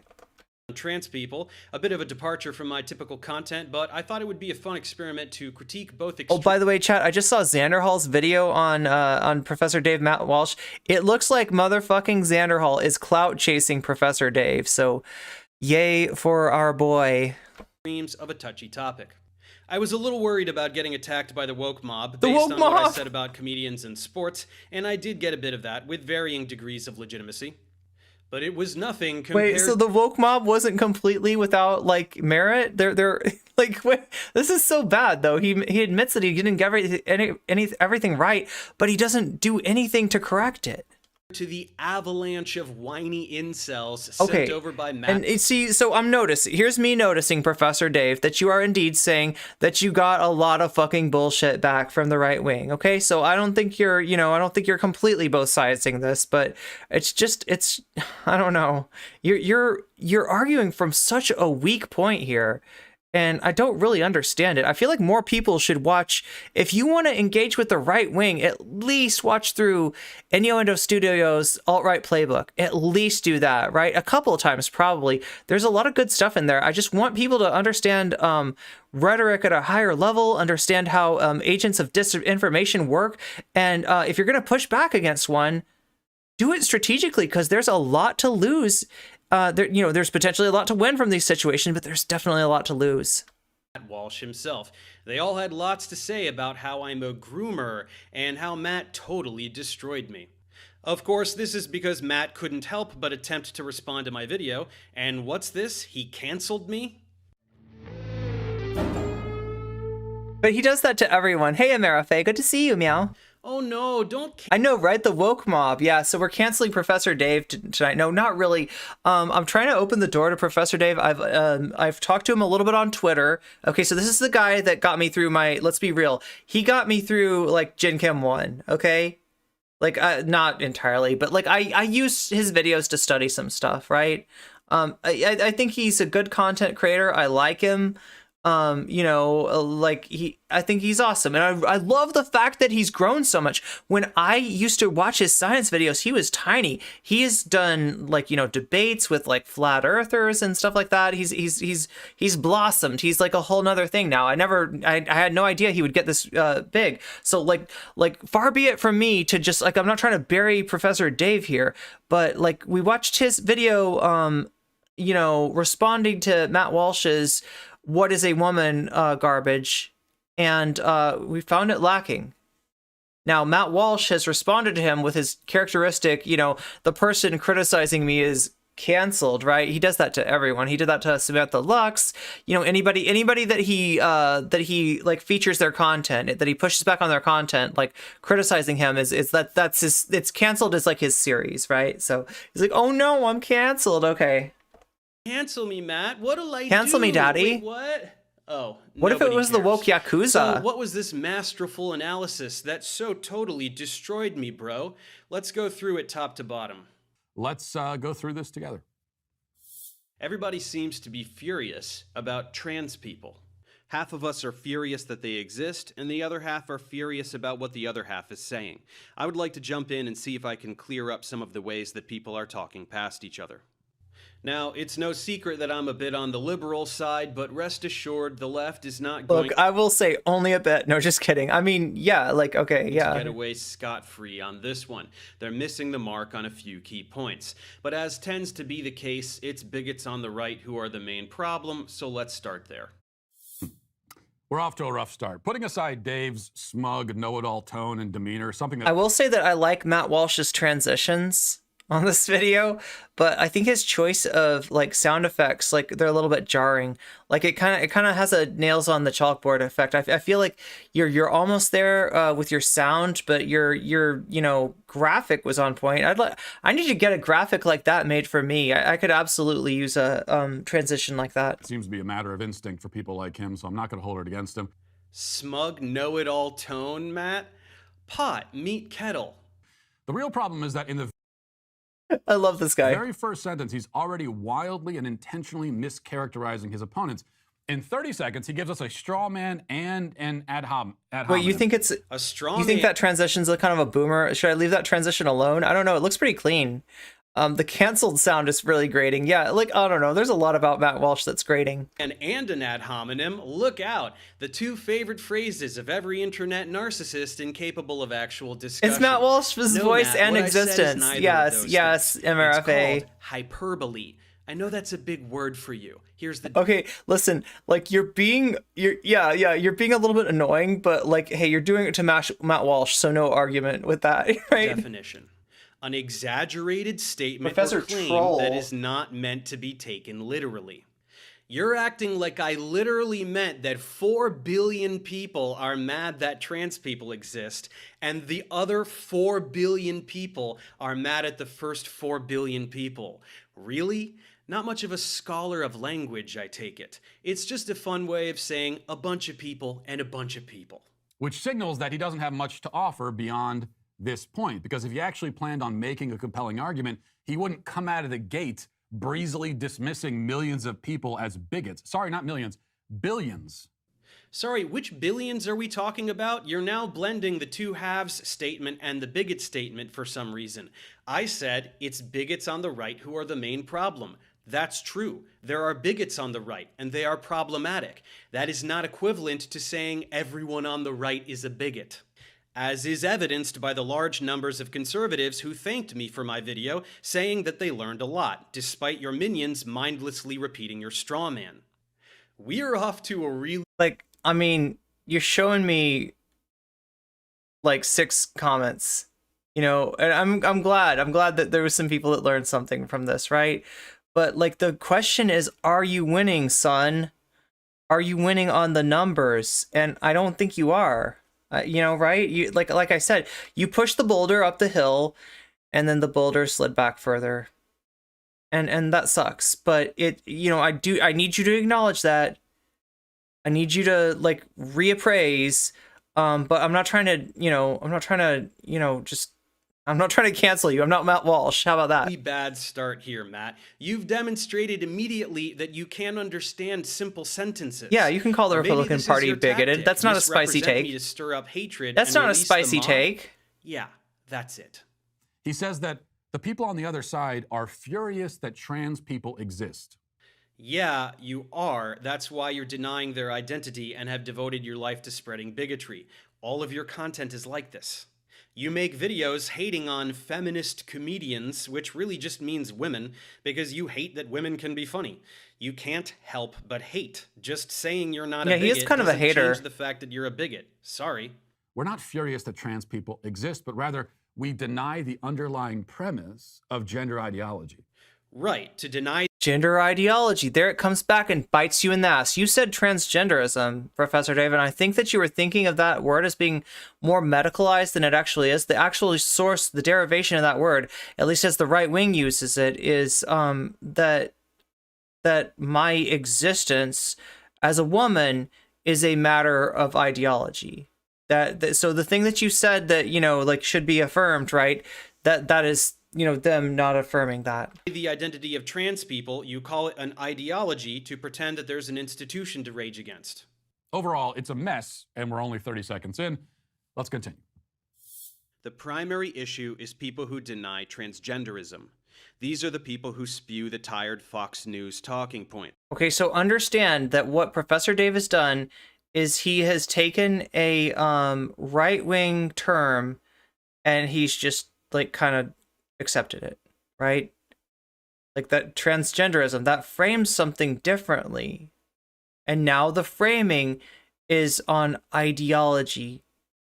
Now it's no longer respect of individuals. It's about ideology. And some of the things that you said earlier about, you know, that sounded like you might be saying, you know, we should humor trans people. I mean, that's, you know, that's what the right wing needs to hear, to say, listen, you're just like lying to these people who are mentally ill, and actually you're doing more harm. You know, you should be telling them, like Blair White was told by Nazi Barbie, whatever that lady's name was. She said, if you want to help, you know, the best thing you could do is call yourself a guy and grow out your facial hair, right? She was like horrible to, you know, make people felt sorry for Blair White, which is kind of a rare thing. Liberals kind of a rare say there thing. are 89 genders and anyone can identify as a hamster, that sort of thing. Yeah. It's a deliberate caricature of reality peddled by all the angry conservative dudes popping up in my feed lately who claim that nobody can define a woman. Let's all take a moment to acknowledge the problems that go along with the ambiguity of language. Sex and gender are different words that refer to different things. If you did not know that, now you do. Almost felt bad for Blair. So we have another common rhetorical tactic from the left, and honestly, I'm quite disappointed to hear common rhetorical tactics when I was promised an utter destruction of my worldview, and I was looking forward to it. Professor Dave says it's a tired... You were looking forward to getting wrecked? Okay, duly noted. Duly noted. Fox News talking point. Lauren Witzke, yes, that's who. Genders. But that's not Fox's talking point, that's his talking point. This is indeed the official position of the gender ideologue. Nope. Actually, nowhere in my video did I say anything about more than two genders. Sorry, Matt. For someone who whines about straw men, that's already two thus far on your end. Yes, it is indeed a Fox News talking point, which is just a way of saying the dumbest things that conservatives say, because Fox News is a primary outlet for conservative propaganda. Some activists have said things resembling that, and you run with it and accuse other people of saying it too, like you just did to me. But anyone who actually watched my video knows I didn't say that. Don't you guys hate it when liberals find the most batshit insane QAnon... Be ready. If any other streamers come in, make sure that they're the real deal and not... KKK weirdo raving about lizard people and pretend that he not represents imposters. all of you? then maybe stop doing that yourself. The issue Oh, thank isn't you. number of genders. You are denying that someone can have a gender that is Thank different you. from their sex. That's all my video was about. Sex refers to biology, while gender is a linguistic term that refers to words. It's but real was co-opted poly, okay. by a pedophile sexologist named John Money and applied to people in a vague and ambiguous way. Dave never mentions that point. He doesn't seem to know where his own ideas came from, or else he doesn't want you to know. No, I'd never heard of this person prior to what you just said, because I'm not peddling ideology, I'm just acknowledging that trans people exist and using biology to explain it. From here, Professor Dave provides a basically correct definition of sex with a long digression into intersexuality. A long digression. It was 8 seconds. And then gets around to talking about gender. Let's listen to that. Yeah, we just don't want to let anybody get defamed in here because there are imposter trolls.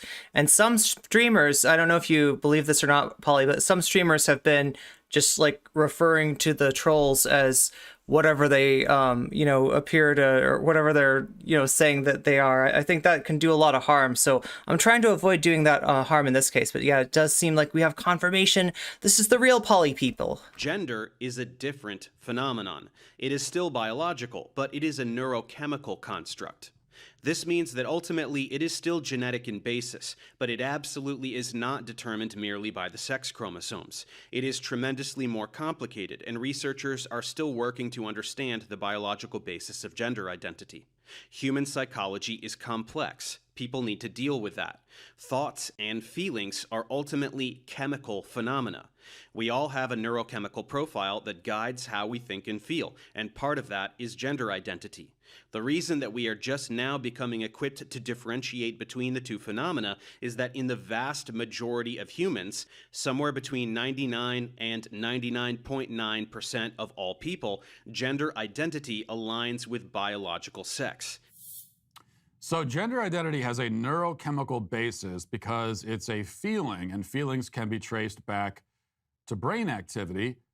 Okay, sure. I'll buy that. Thank you. You are officially accepting the main point of my entire video. Anything else? The question is whether those feelings reflect reality. That's the question. An anorexic person feels that she's overweight.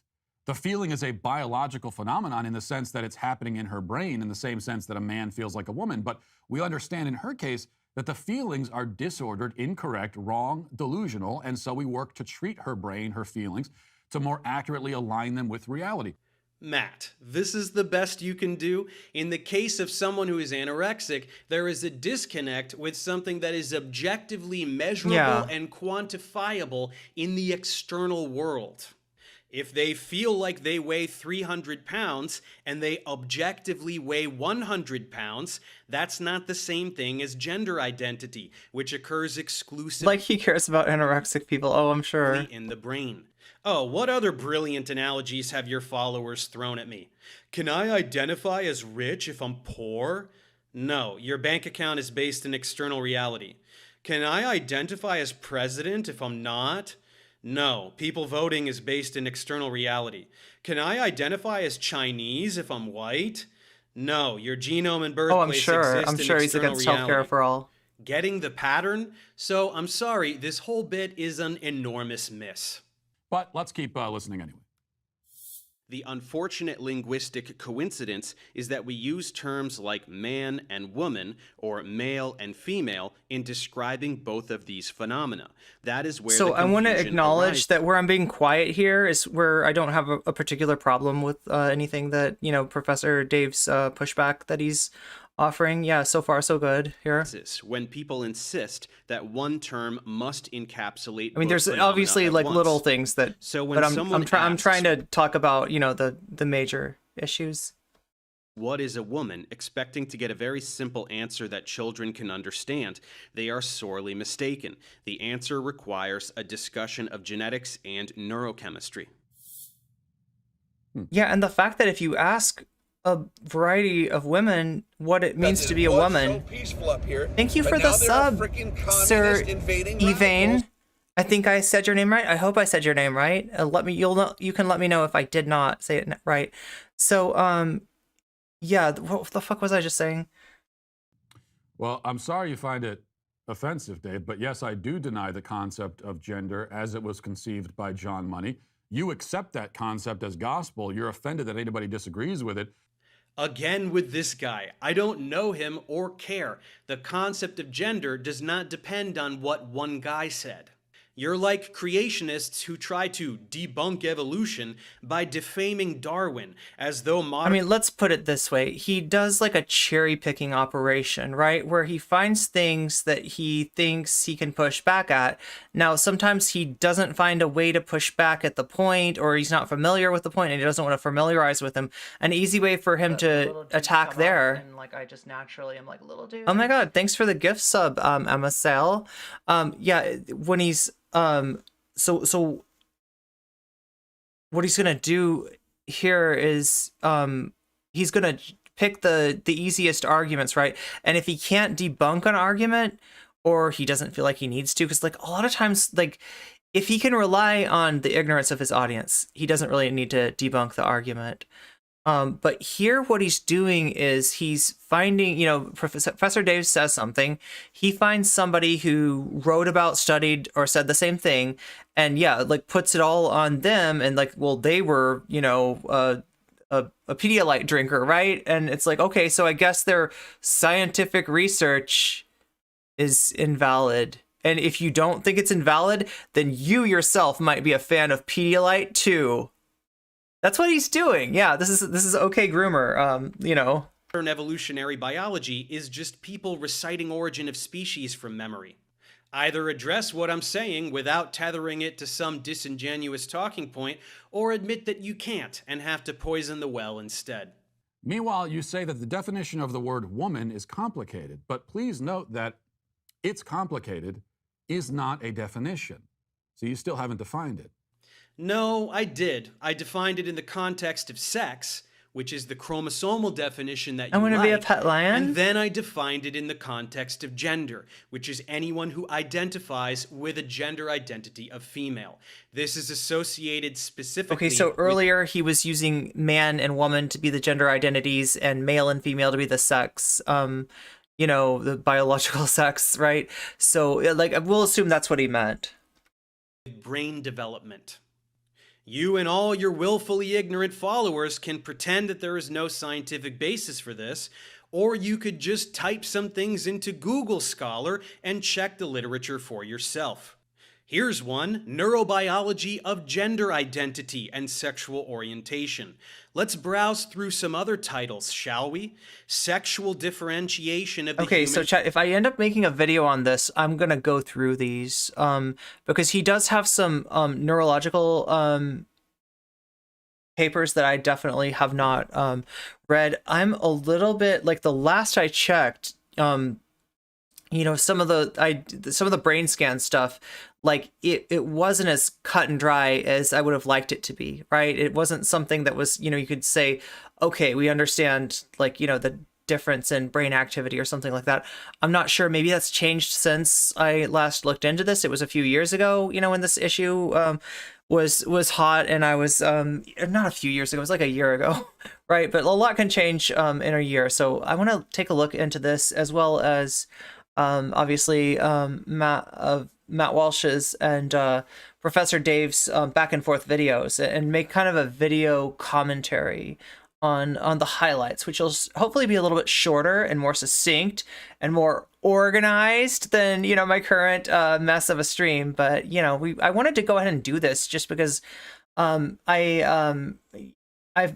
meant to for a long time. Honestly, I just have had to deal with something in terms of, you know, the harassment of myself, the harassment of other people, and their reaction to that harassment that has been making it almost impossible for me to stream. Like, right, I'm being, like, slandered in a pretty vicious way.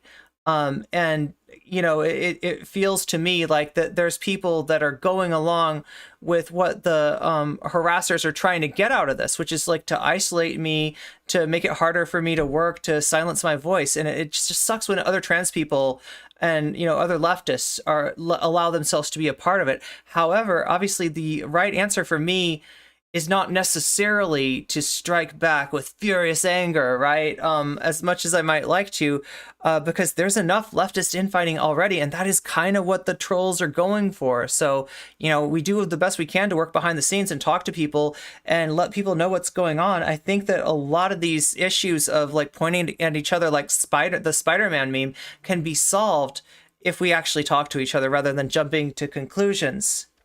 Brain, relation to gender identity. Ooh, this one talks about the hypothalamic uncinate nucleus. You know about that, right, Matt? Oh, and this one is about the human infundibular nucleus. Brain feminization. I wonder what that means. And the papers just keep coming.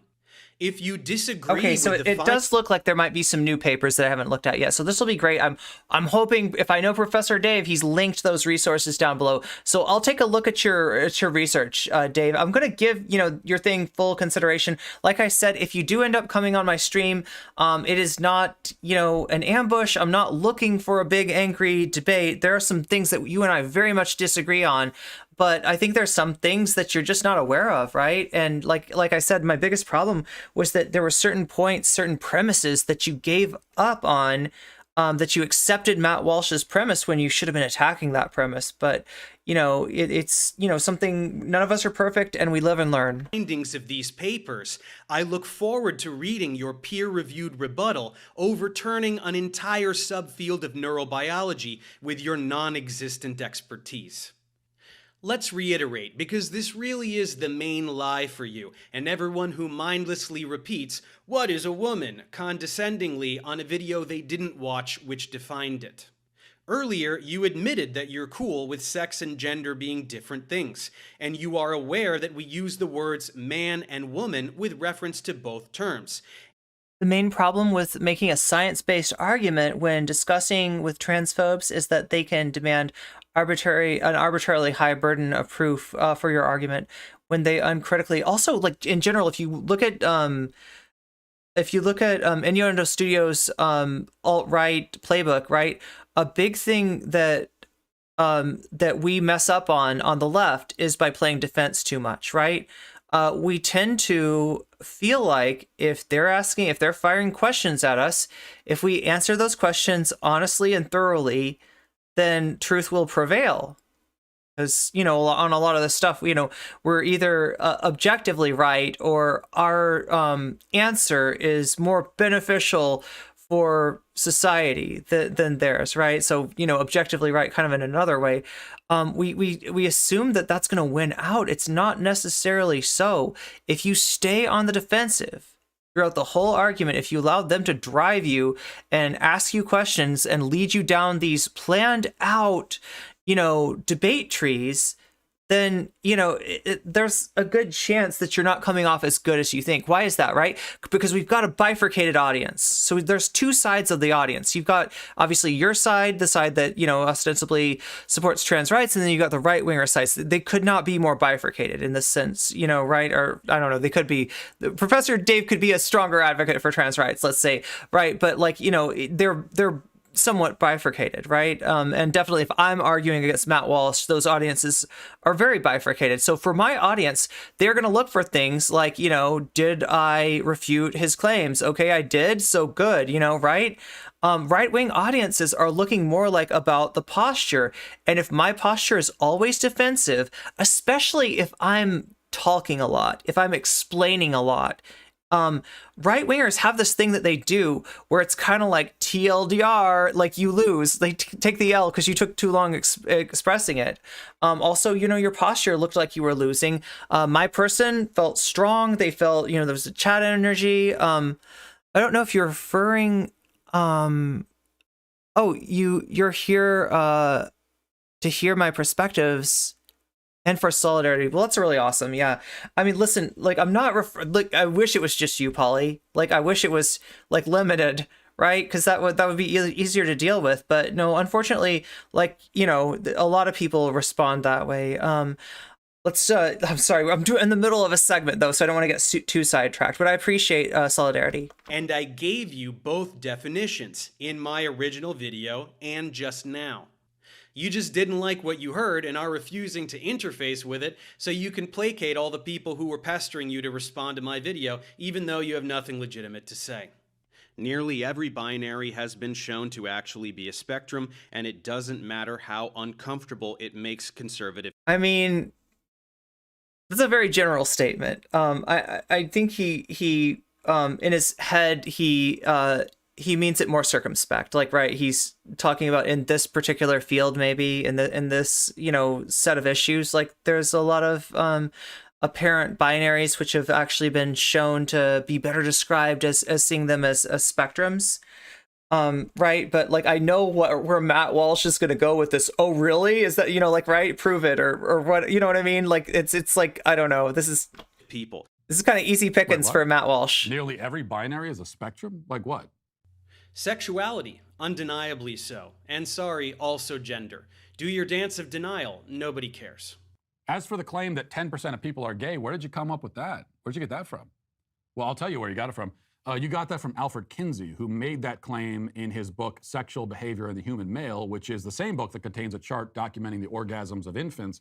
He arrives at his The thing is, like, what that Matt Walsh doesn't seem to understand is, like, he thinks science works like this. Somebody makes a claim, like Kinsey, and everybody's like, okay, Kinsey, yeah, and we never like look back on it and we never question it. Everybody just assumes like Kinsey was right, and that our understanding, if other people have done research in that field and have like made, have used some of the ideas that Kinsey put forth, that that they must not have questioned, so that this one really corrupt, really bad, horrible Pedialyte drinker, right, has snuck into science and put his bad idea and ensconced it in the halls of truth, and so now all the dumb liberal scientists are repeating his stuff, even though he's obviously a creep and wrong, and nothing that he has put forward is of any scientific value, etc., etc., etc. Arguments and his figures about human sexuality by interviewing sex offenders and prison inmates and lying and pretending that he surveyed a cross-section of the population, but he didn't. So that's where you're getting your information, Professor. No, but sure, whine about Kinsey, lie about where statistics come from, pretend that only one person has ever decided to ask this question or gather data about it. Anyone who says things that you don't like got their information from a pedophile, right? No, it is not. It is a biological construct. Society can't turn you trans any more than it can turn you gay.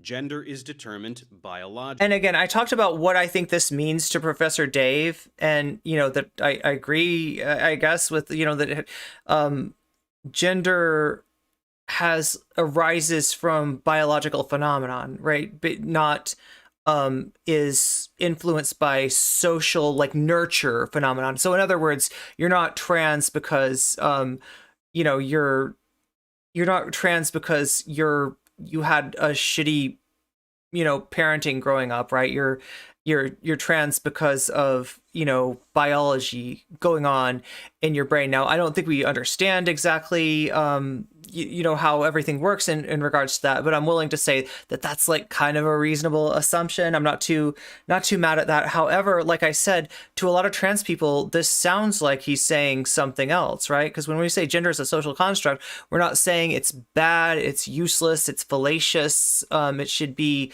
done away with, right? We're actually saying that it's codified in an arbitrary manner that might merit some revision, right? Some reappraisal. That's all we're saying. His indictment of conservatives was complete without ever approaching the vicinity of any one of our actual arguments, and then he turns to criticize liberals to prove how fair and objective he is by slamming them for not being liberal enough. This is astounding. It's the dumbest and most blatantly dishonest thing you said in the entire video. When you want to make fun of liberals, you would gladly agree that gender is not a social construct because you want to claim that trans people are just mentally ill and transness is made up by society. But then when I say it because I want to pick on them, all of a sudden you have to disagree and pull something out of your ass, like not liberal enough, because you don't want to address the biological basis of transness because you can't. What unbelievable hypocrisy. And why did you stop here? Of course, you can't show anything beyond this point in my video because it's all things your viewers would agree with. Oh my god, I just got something from this. Do you know who Professor Dave reminds me of? And remember, chat, I'm not making fun of Professor Dave. I passed chemistry in part due to Professor Dave. I really like Professor Dave, right? But he kind of, like, if you told me this was Xander Hall's dad, I would not disbelieve you. I would consider that, because he really does kind of remind me a lot in his delivery, right, of Xander Hall. Specifically talk Like, obviously, about how trans people can't change. Obviously a different set of knowledge than Xander Hall, but kind of the delivery's kind of similar. Their sex. Can't show that, can you? You want your followers to continue to spew ignorant straw men about how liberals think men can have babies and other such tripe. If only you had shown them this bit of my video that none of them watched, And the parts about— That's what he thinks. He thinks that if you just, like, give this, like, conciliatory gesture, right, that maybe somehow they're gonna be more reasonable. People need to understand we were very close to living under a coup government, right? These people are not reasonable, and you can imagine what that would have meant for trans people, right? There is half of the country that's really scary right now, and they are not just missing a couple of facts, okay? Oh god, I shouldn't say it that way. You know what? Like, sorry, that oversimplification is actually problematic.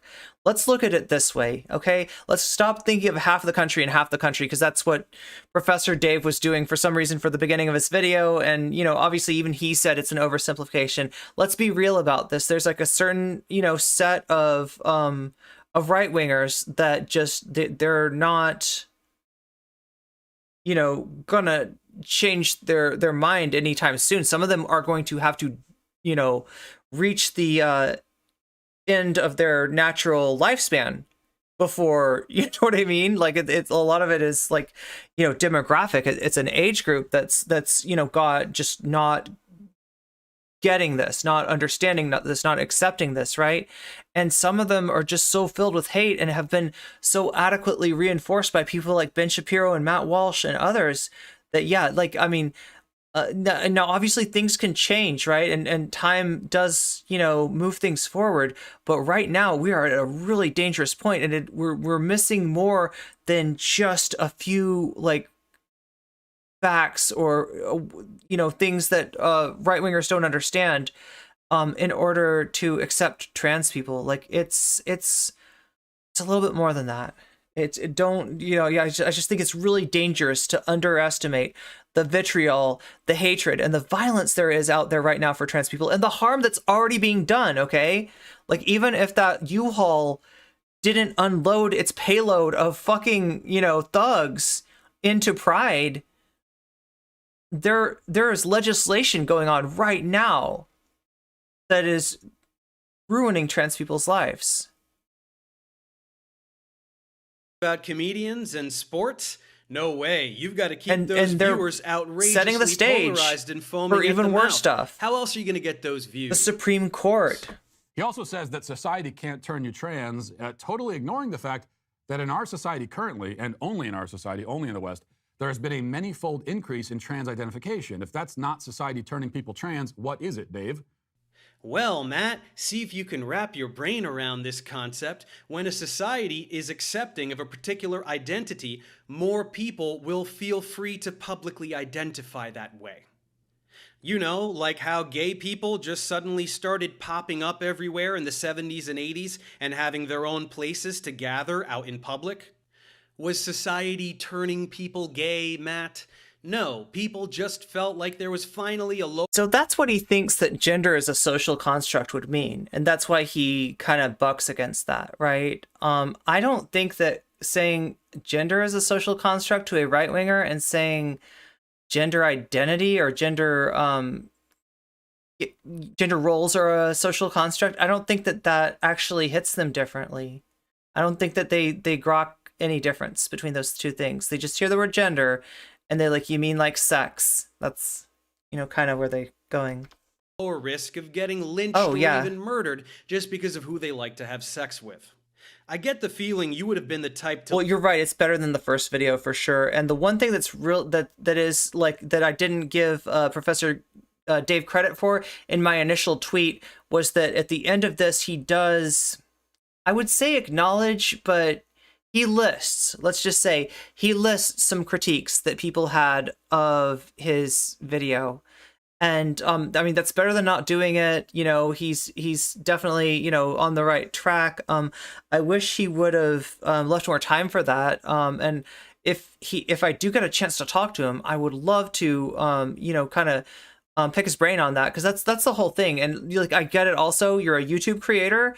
You know, watch time percentage is a thing. It's a metric, and having a shorter video that's more concise versus a longer video that's more specific, but that just kind of drones on and on and on and on, like I'm doing right now, that's not necessarily great for the algorithm. So I do understand that too, but I'm just like, it's hard for me to make to you know, say anything definite about what you're saying when there's some lack of specificity here. Lynched some gay people back in the 50s. Am I right? With trans people, it's no different. They have only become marginally accepted in the past decade or so that's the increase. And hey, here's a little good faith morsel I'll throw your way. I'm willing to acknowledge that some young people are probably trying on transness like a hat and proclaiming identification as trans when they really aren't.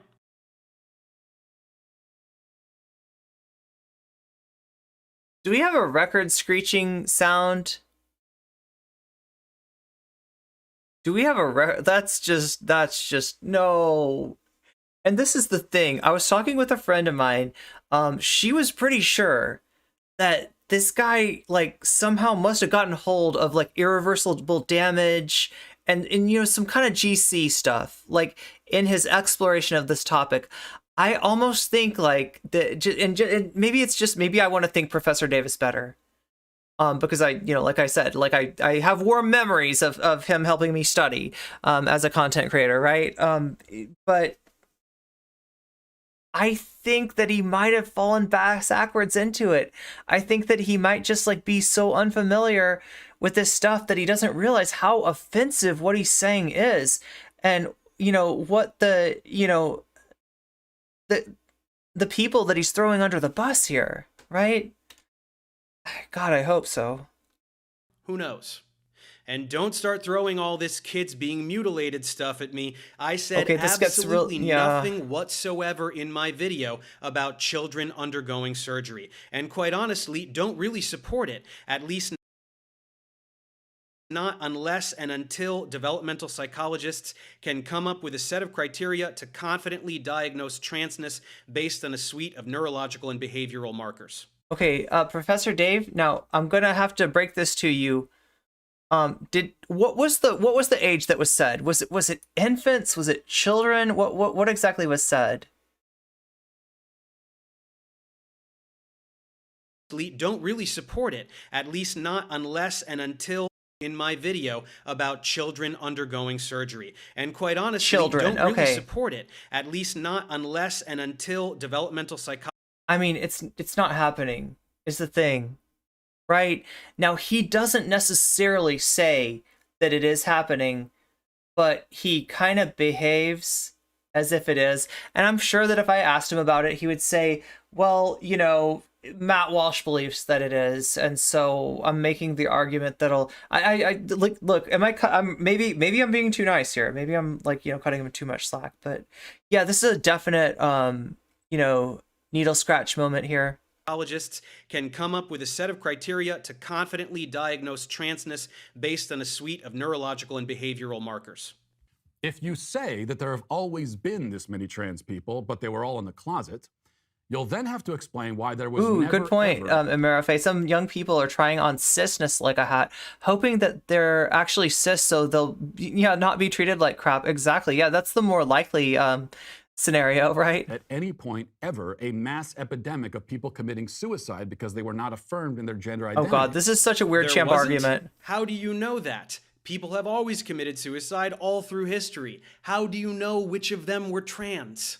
Only the ones who left notes that said, "I'm killing myself because society won't accept trans people until the 21st century"? Who are you to determine what percentage of people who have committed suicide over the past several thousand years were trans? Think before you speak. Indeed. Why is the suicide epidemic happening now? So, I mean, we can think our way around this. This is like, even though the percentage of trans people I don't think are as low as Professor Dave was citing, there's not, it's still a low percentage. And so if there are, like this would be a trickle of, deaths in various places in the world. If you add them all up, there's a lot of them, right? But they're not necessarily going to be noticed. They're not necessarily going to seem like, and also like, what are they going to compare it to, right? When you notice an epidemic of suicidality or something like that, it's because it spikes, right? There's a constant, issue with this. Also, there's another thing that Matt Walsh is just glossing right over.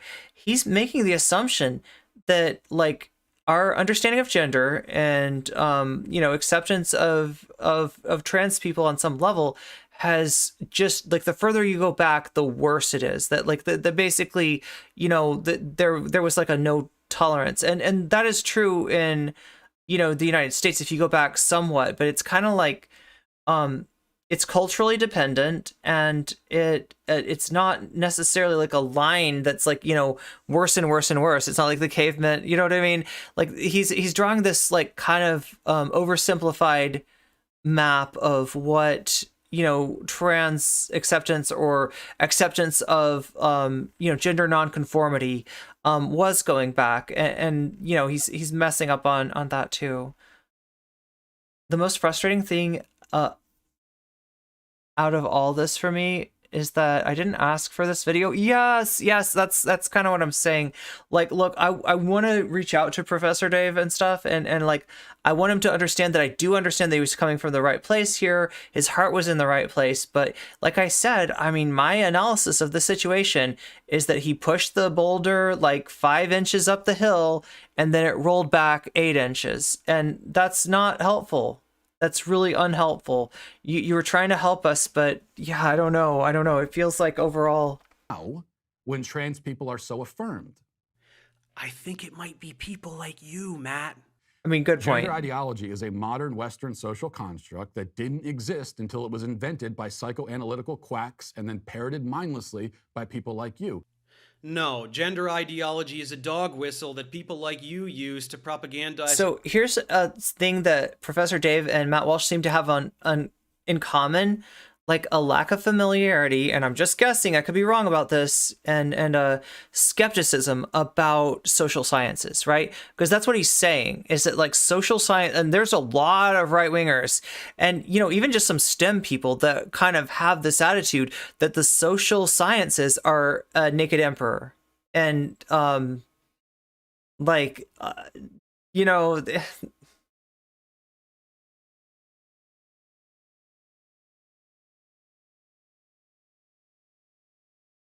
they wouldn't know. They don't have the ability. You know what I mean? Like, they're making this pronouncement based on a perception that this is a different academic culture, and just kind of biases, right? It's hard to say your heart is in the right place when you assume you understand trans issues. There's a big problem with that, yeah. But what I was acknowledging was that, like, he came into my quote retweet because I accidentally ratioed him, just a little bit of a ratio there, right? I didn't say ratio, right? So maybe it's not an official ratio, but like, yeah, I got a little bit more attention than his tweet did, and he was asking you at least understand that I'm trying to help here. So I'm acknowledging that, but I get what you're saying, Paulie, and you're absolutely right. There's, there can be some arrogance in here. There's definitely some pedantry. There's definitely sort of paternalistic tone that he's taking against trans people, and like sort of like telling us not to be upset about like Dave Chappelle, not to be upset about the slander of Dave Chappelle calling the person that was attacking him a trans man just based on nothing, right? Saying that that was like comedy, dude. No, it's not comedy, dude. It's not funny at all. It's not any funnier than somebody in medieval times, like, repeating like blood libel as a joke. That's not a funny joke. That's a joke that gets people hurt. That's not cool. That's not cool, right? Others against human rights. The evidence is entirely there's a on lot one of that. side, in fact, And like in general, and this is why we say nothing about us without us, right? This is like kind of a mantra for intersectional thinking, right? Is that like, if you want to talk about a marginalized people's issues, the best practice is to let marginalized people have that conversation. Second best is to platform them and bring them into the conversation. And third best is to consult with them and learn from them and listen to their lived experience before you enter into the fray. Unfortunately, Professor Dave does none of these things, and that's my big problem with him. At all on your side, because on this topic you are wrong about nearly everything, and your underlying claims are so nonsensical and incoherent that you can't begin to explain them or defend them, and that's why you don't even try. Well, I just did. Anyway, that's all you had to say, and all of it was stupid.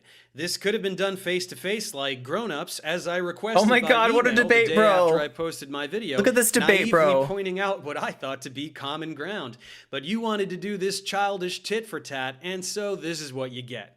So, Matt, I'm sorry, but you're canceled.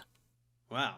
There we go. That's some power, Before huh? wrapping up, while I have here we go. everyone here, So this is what I was talking about, right? This is the little bit that he lists the criticisms. He doesn't really say much about them, though, unfortunately. If I get a chance to talk to him, this is like first and foremost on my mind is like, what does he think about each of these criticisms? And again, like, I'm not trying to do, ambush like journalism. I'm not Matt Walsh. I don't want to necessarily make him look bad. I would love to give him a chance to write his course, right? But yeah, as we've seen here, there's some really, there's some really offensive shit that, God, I hope that he didn't like mean to say. And address some the sports thing, yeah, exactly. of the criticisms I got from the other side. First, and he just didn't. Gender is not he a social just didn't have the like. He said himself that he doesn't care about sports. Apparently, he also doesn't care about sports science, which is like the kind of journal that you'd go to get information about this. There has been some research on this, right? And for the most part, it reaffirms the decision by organizations like the International Olympic Committee to allow trans women to participate in sports. Construct bit, people have brought up things like gender being assigned You got to nouns ratioed? in certain languages, and how our ability to interface with certain concepts is shaped and contextualized by language, psychosocial dynamics, the distinction between gender and gender identity, and other such nuance. That's all fine, and I'm sure there's plenty more I and we can all learn about gender. I was simply focusing on debunking the claim that trans people are just mentally ill, rather than that being trans is an identity with basis in biology. Second, with the sports thing, I am aware of HRT. I just think that a manipulation of hormone levels is not the only issue. Puberty is responsible. Yeah, okay, so the thing about that is that a lot of right-wingers are not aware of HRT at all. Just completely negate that. And so if you're going to have that discussion, you need to mention it, especially since you're pushing back against Matt Walsh, right? You're ostensibly saying that, you're trying to convince some conservatives, maybe even some of his audience, that he's wrong about this, right? You need to say that. You can't just assume that we we know that, right? But like, they don't know that, and they, if you're gonna have this engagement, that's one of the things you need to bring forward.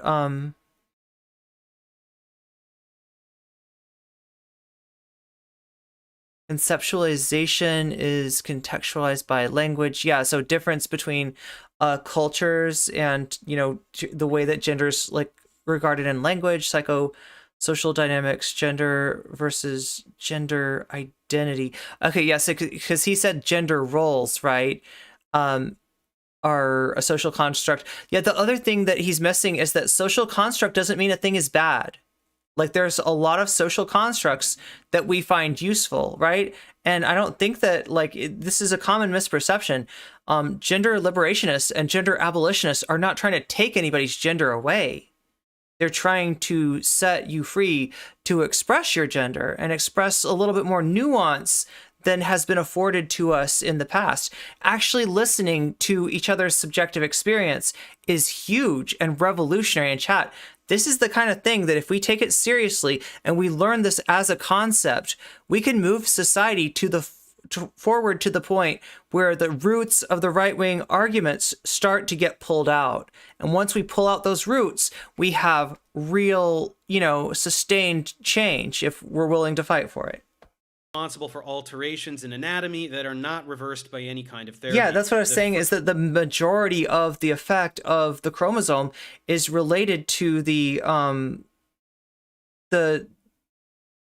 repair and hypertrophy of musculature, right? Which is done better by testosterone than estrogen, but they both have an anabolic effect, right?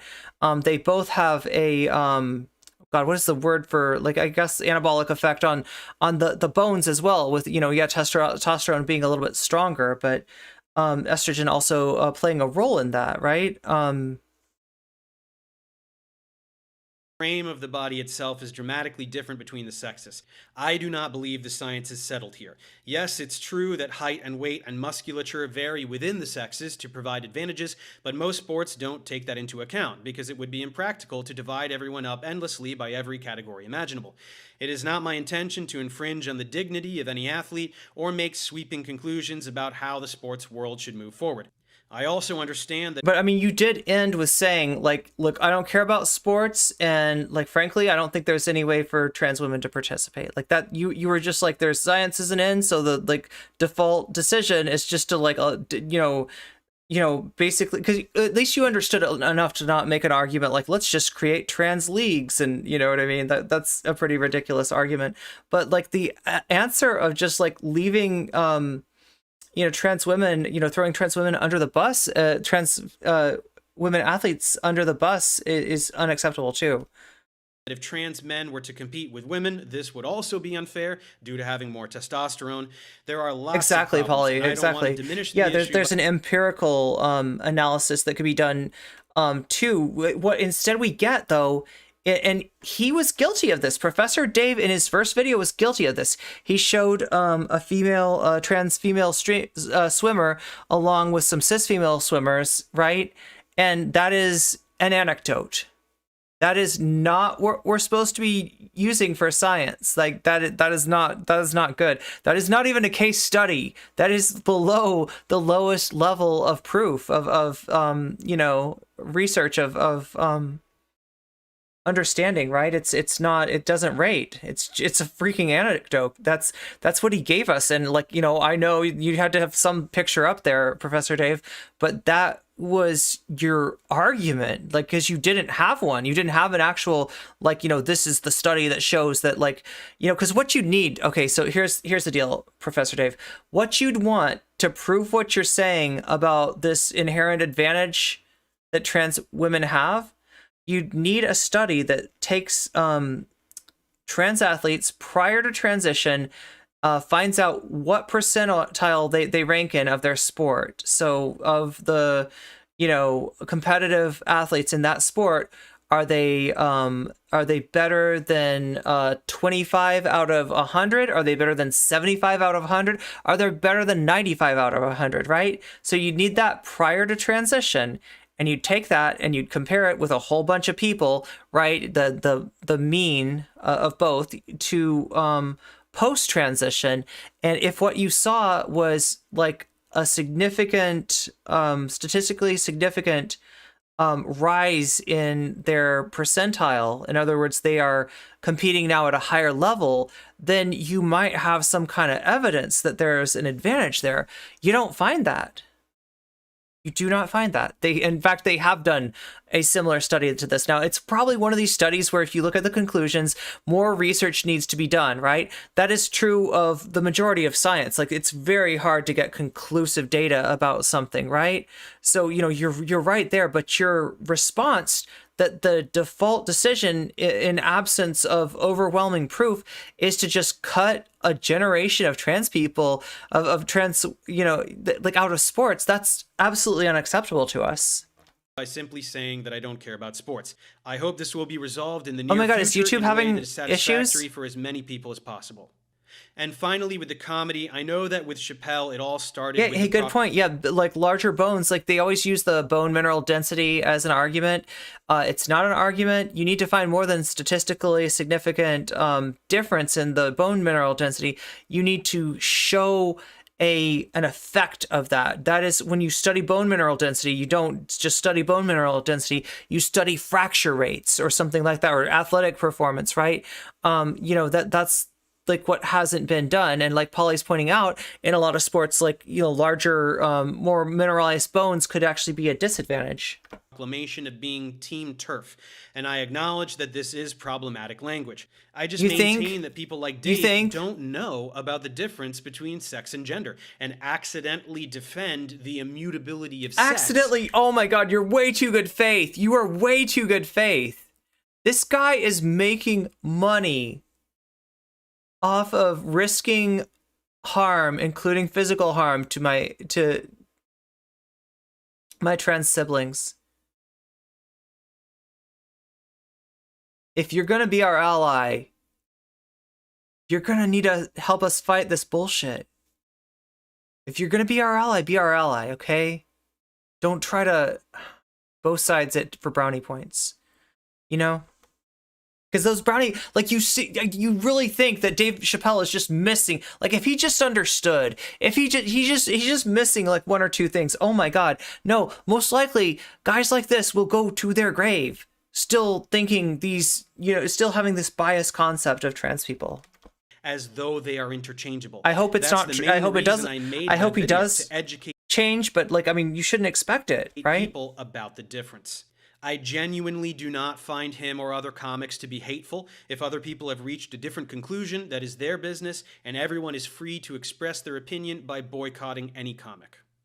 Anyway, at this point, the response has become longer than the original Accidentally video, Team but Turf. that's what happens when you're dealing with ignorance, as I've learned from tackling so many varieties of it. If you made it all the way through, thanks for watching. I'll see you next time.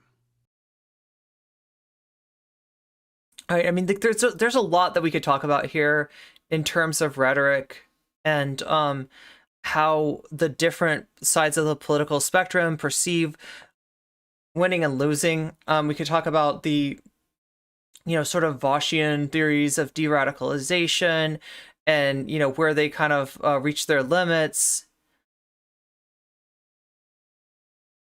But like the biggest takeaway that I have in terms of like whose rhetoric worked were the number of views from a 2 million subscriber channel here. Professor Dave is big. Professor Dave is pretty freaking big, right?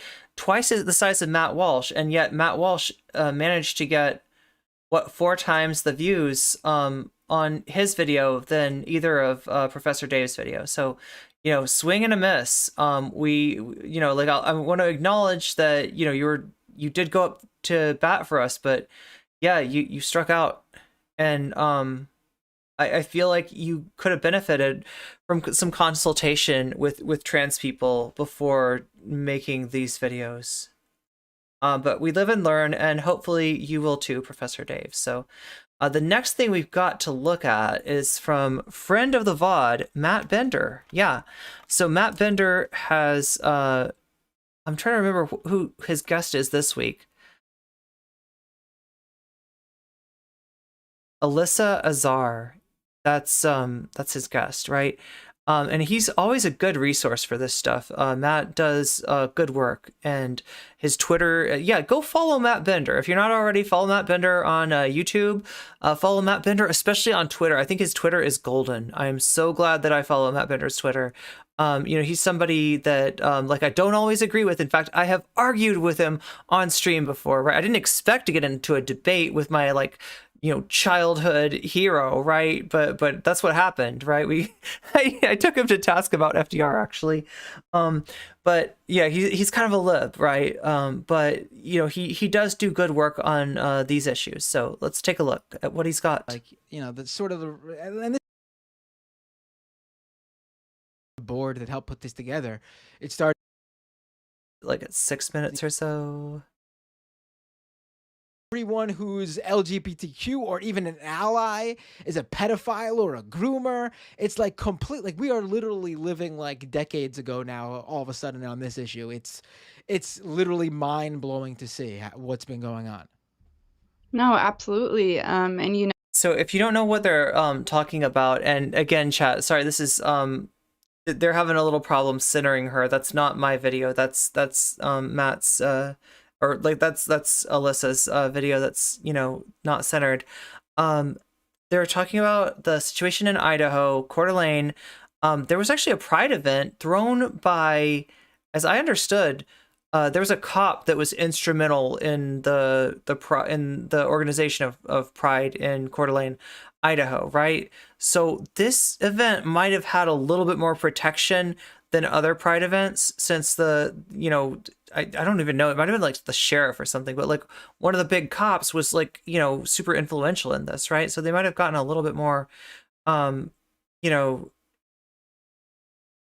protection there than other prides would have. But the goers to the Pride in the Park event, which is the event hosted by like the people I was just talking about, they were greeted by armed right-wing thugs calling them groomers, right? And if that wasn't bad enough, towards the end of the Pride in the Park event, a U-Haul truck was opened up by police. I'm understanding under the orders of the feds, right? And it contained like I think 30 or so Patriot Front members, right? Now, if you don't know Patriot Front, we're not talking about Patriot Prayer, which is also in the Pacific Northwest. Patriot Front is the organization that famously marched on Washington, D.C.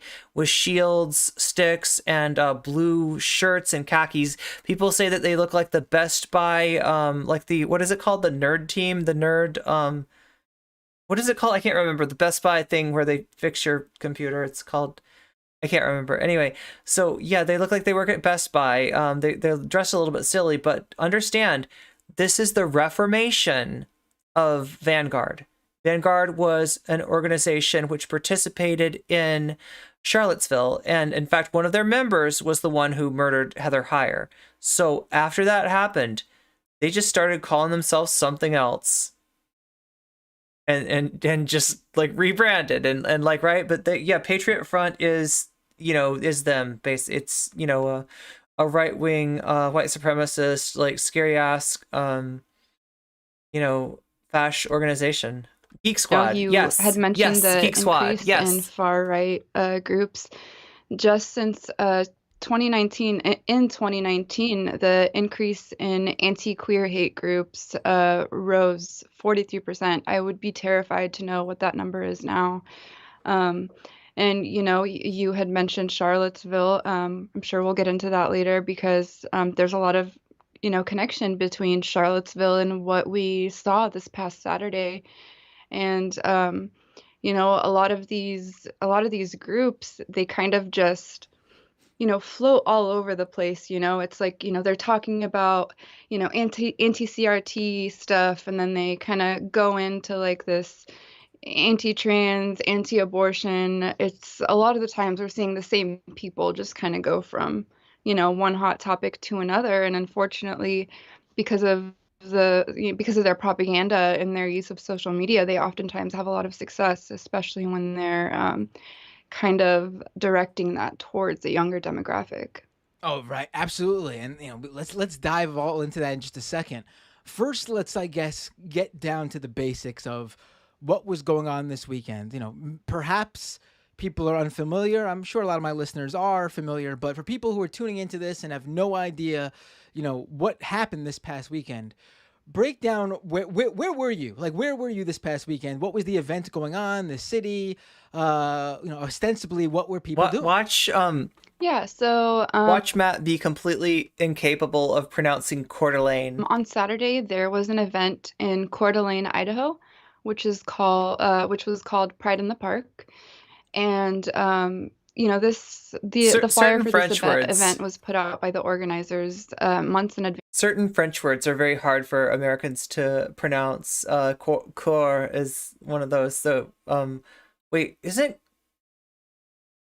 like the heart of the dance. Oh my God, I should know this. And in response, there was going to be another, counter event to take place in the same time, same place, called Gundalane, which brought the attention of a bunch of people from the far right.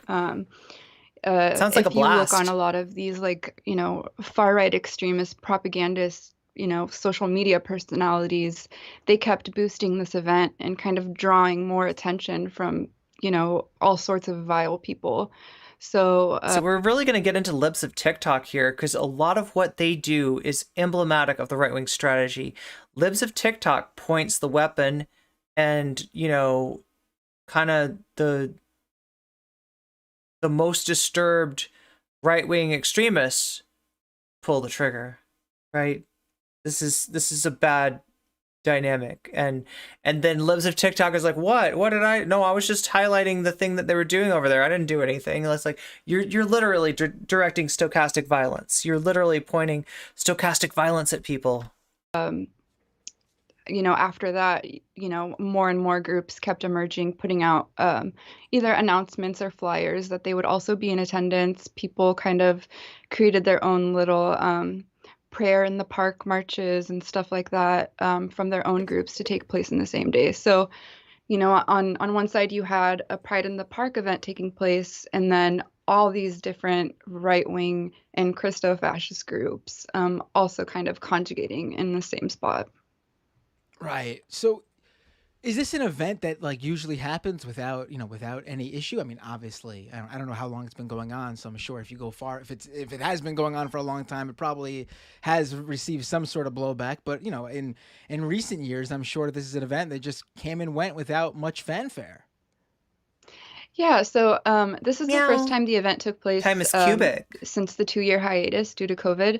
But prior to that, when it was happening, I don't think there was that much friction, and I know that the event was nowhere near as large as it was this past Saturday. And that was the sentiment that was expressed from many organizers and locals of the event.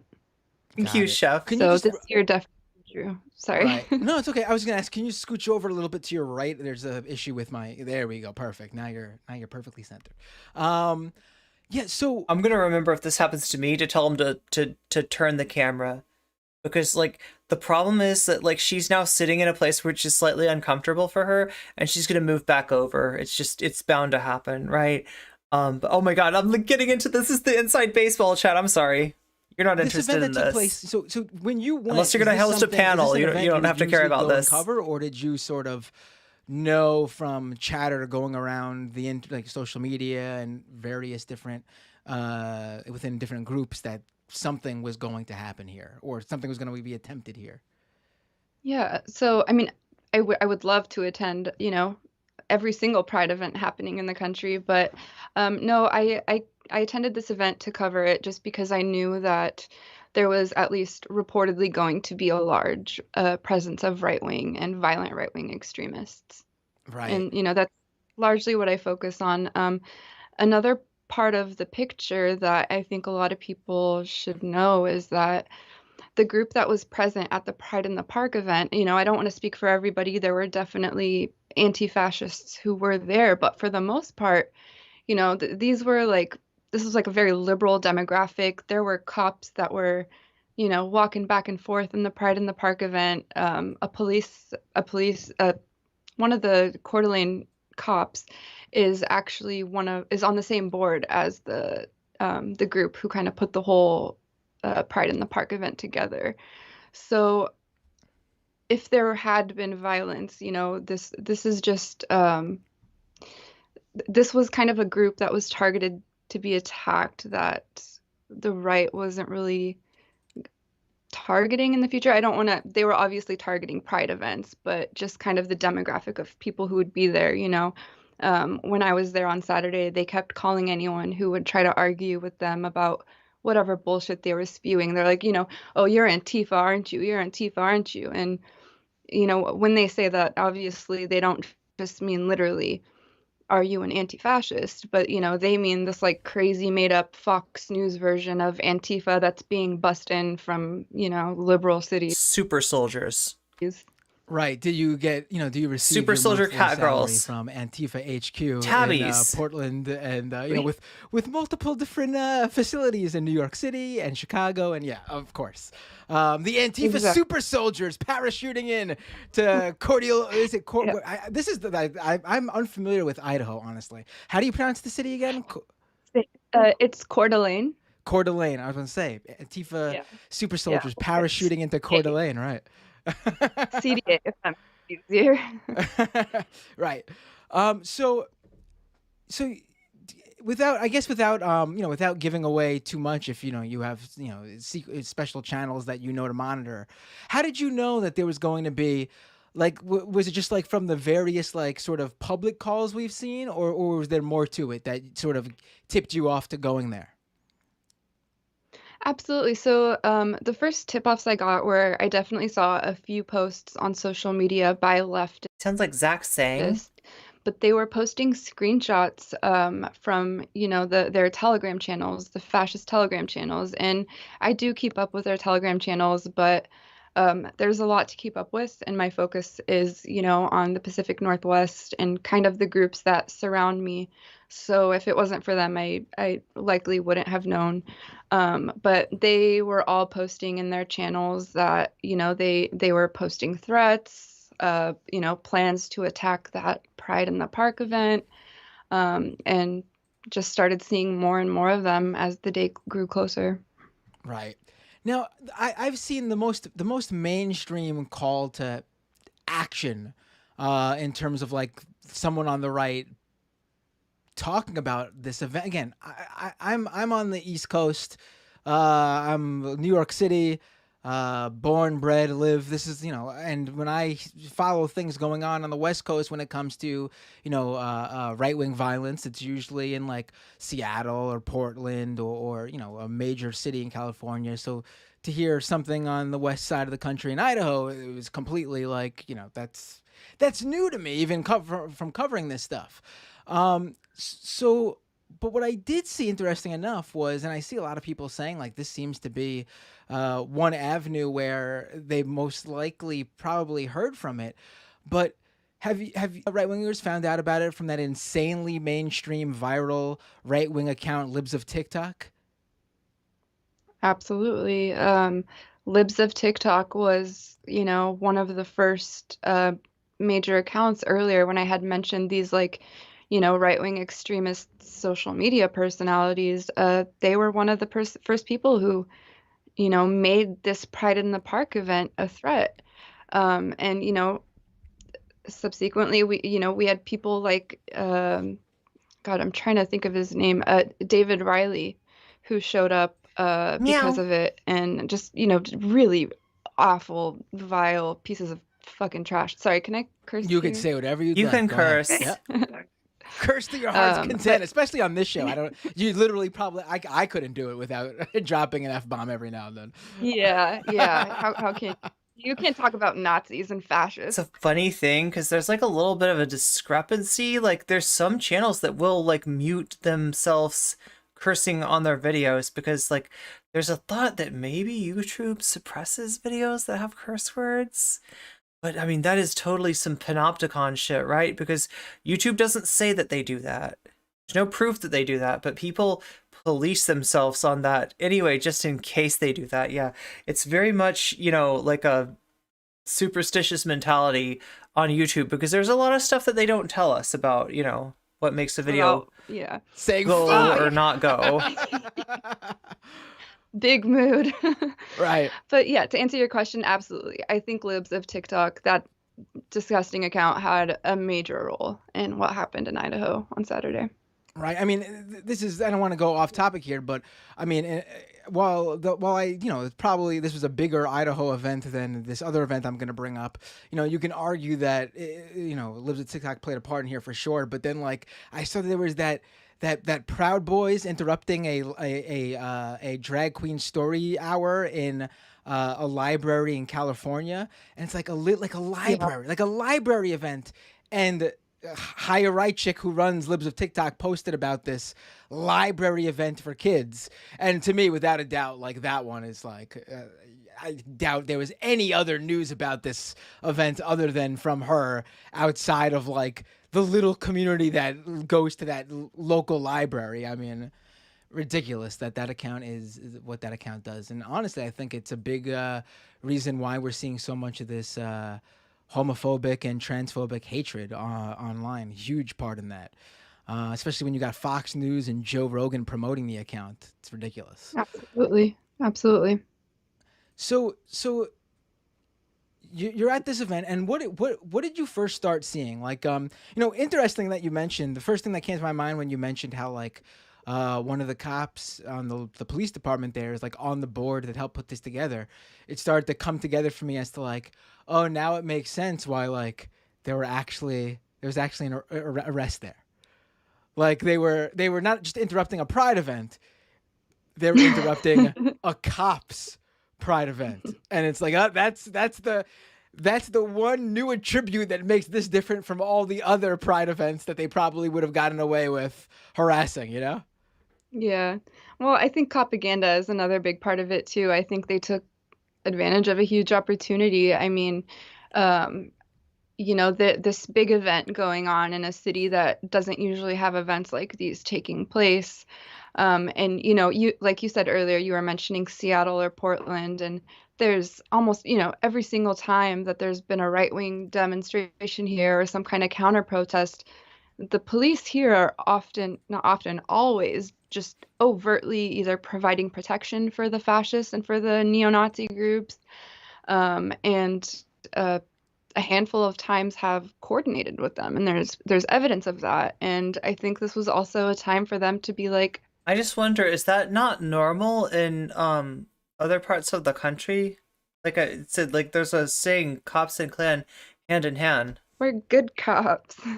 Right. So I don't know. There's a lot to it, but yeah. When you pointed out like this was like an event with like in like a liberal city with a lot of liberal population, did you also sort of mean it in like the sense that there's not like a hardcore like leftist or anti-fascist activist scene, so like there weren't many anti-fascists there to like combat what was headed towards this event in this like, you know, this nice liberal city that's not used to this type of stuff?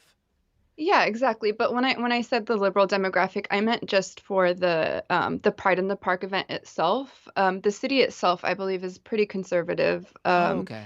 Idaho, it's like 70. Oh, no, sorry. It's definitely over 70% white. And I know at least 70% voted for Trump. So definitely not like a liberal place. Right.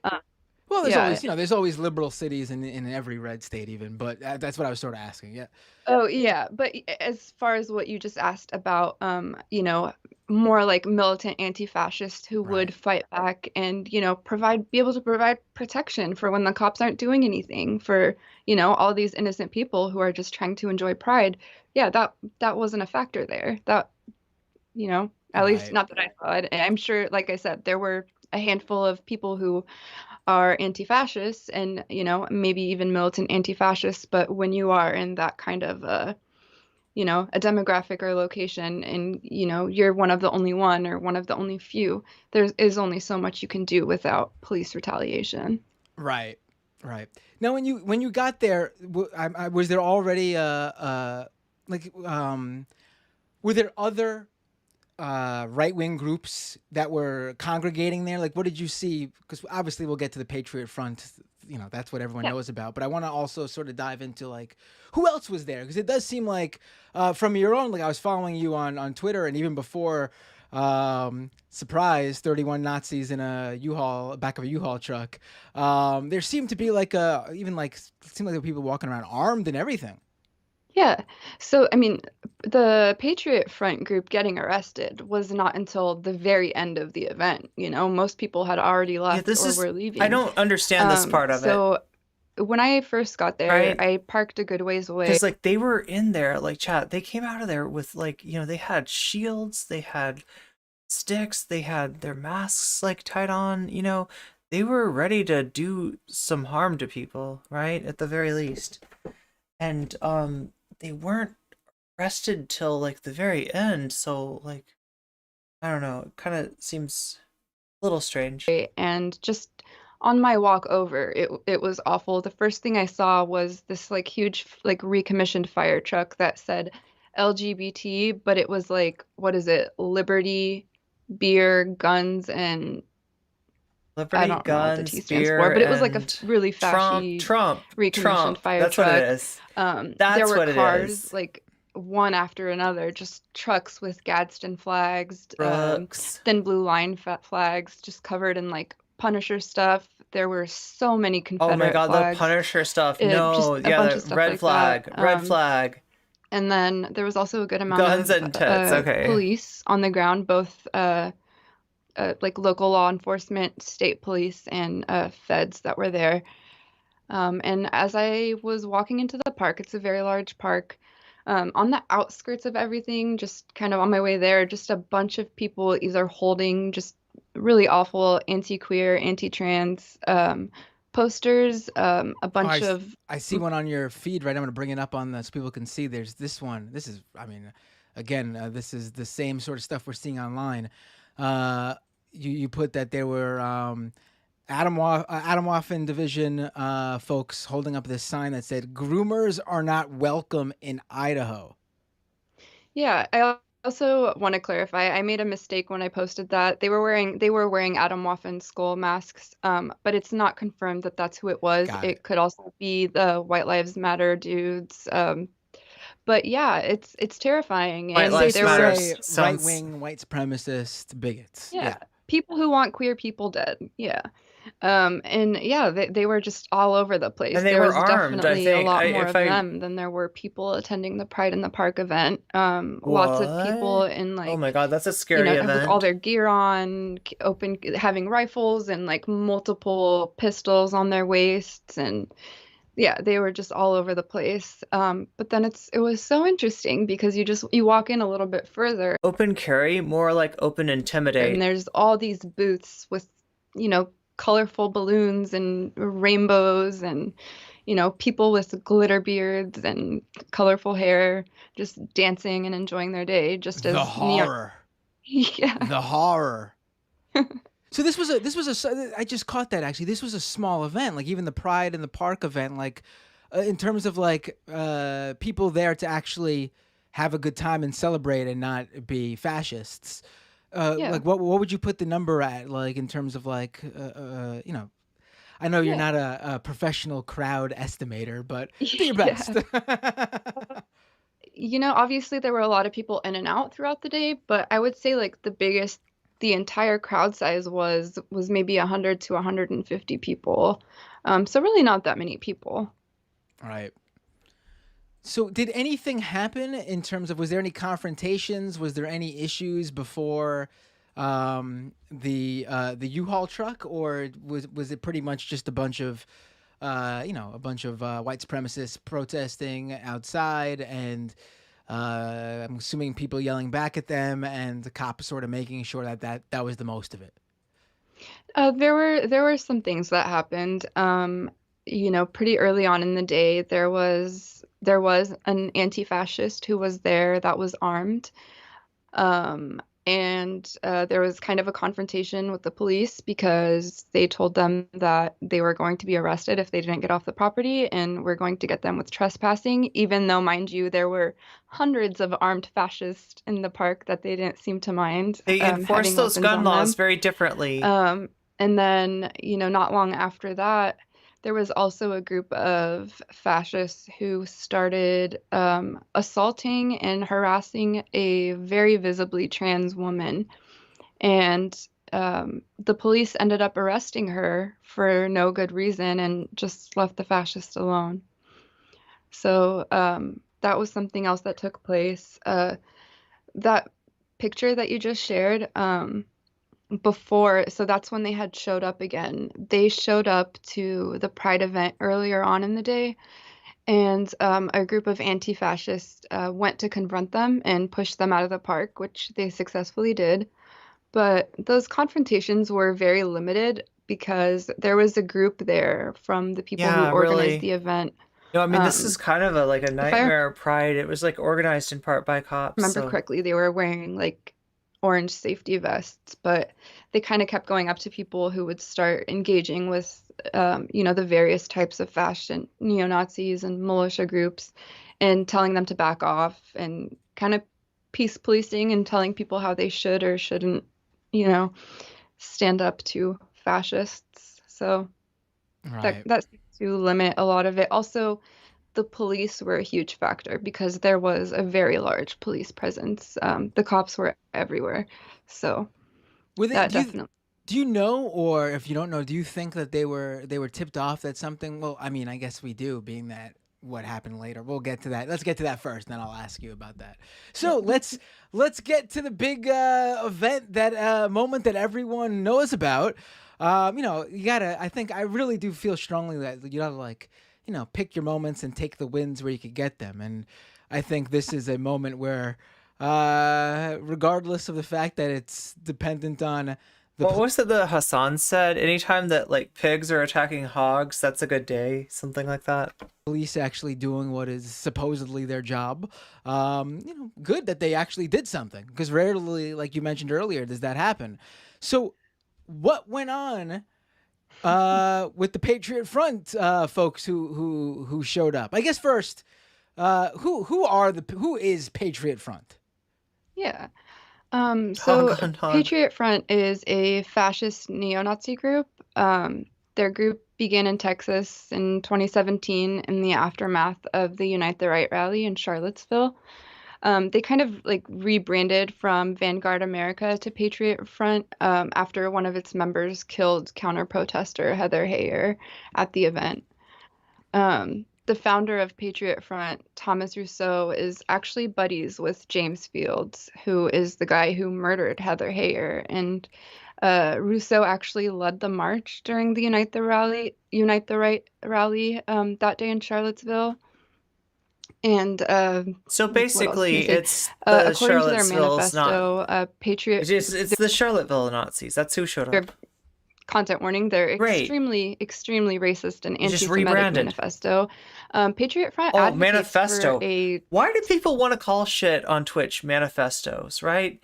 There are the recent examples of manifestos that I can think of are not positive ones. Why does that's the it's a GGG thing, isn't it? And you got to be kind of sus of people who you could call it a twit longer, but you want to call it a manifesto.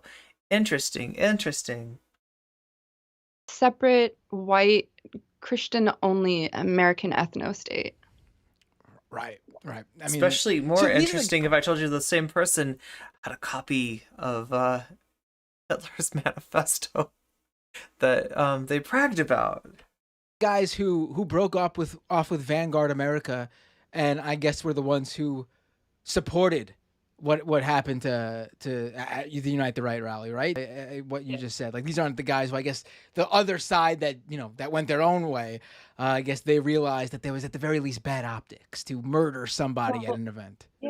Yeah, and that's exactly what it is. The whole rebranding is only and entirely about optics. Right. I mean, you had people who were obviously condemning them because of the murder of Heather Heyer, but also that day now you kind of see them with very veiled, like they don't advertise it as we are Nazis. They don't walk around with swastikas and stuff like that. But that day in Charlottesville, they were, and they were also getting a lot of kickback from that. So the rebranding is definitely entirely about optics. And these are the guys who people have probably seen them. They've previously done these, and interestingly enough, used the U-Hauls to carry them around. They've done like full on like sort of like street takeover marches, and like I believe I've seen them before in Washington D.C. and various other locations around the country. So this wasn't their like first hurrah in real life since Charlottesville. Like these guys regularly go out and like train for these sort of like at the very least intimidation tactic affairs. Yeah, absolutely. So what ended up happening? Like you didn't see them at all during the event? Like they were just not there, and then all of a sudden, why don't you tell us about from the moment like before and where they weren't, and then all of a sudden, hello, 31 people in the back of a U-Haul. Yeah. So no, they were not present, at least not as far as I saw, the entire time of the Pride in the Park event. And like I said, the event was almost over. I was, planning on leaving in about 30 minutes to start making my way back to Portland. Are we dropping frames? And I just remember seeing there was a sheriff in particular, who started just running as fast as he can. And for some reason, he had his baton out in his hand. And behind him were like maybe 6 or 7 additional dudes that were part of a Christo-fascist militia. They were also running behind him. So I thought that was really odd, and obviously something was going down. So I decided to follow them. A bit sus. And it was a good distance away from the park, probably like a quarter mile. It's a very big park. It's on a campus. And after you get out of the park, it was at least like a block and a half away.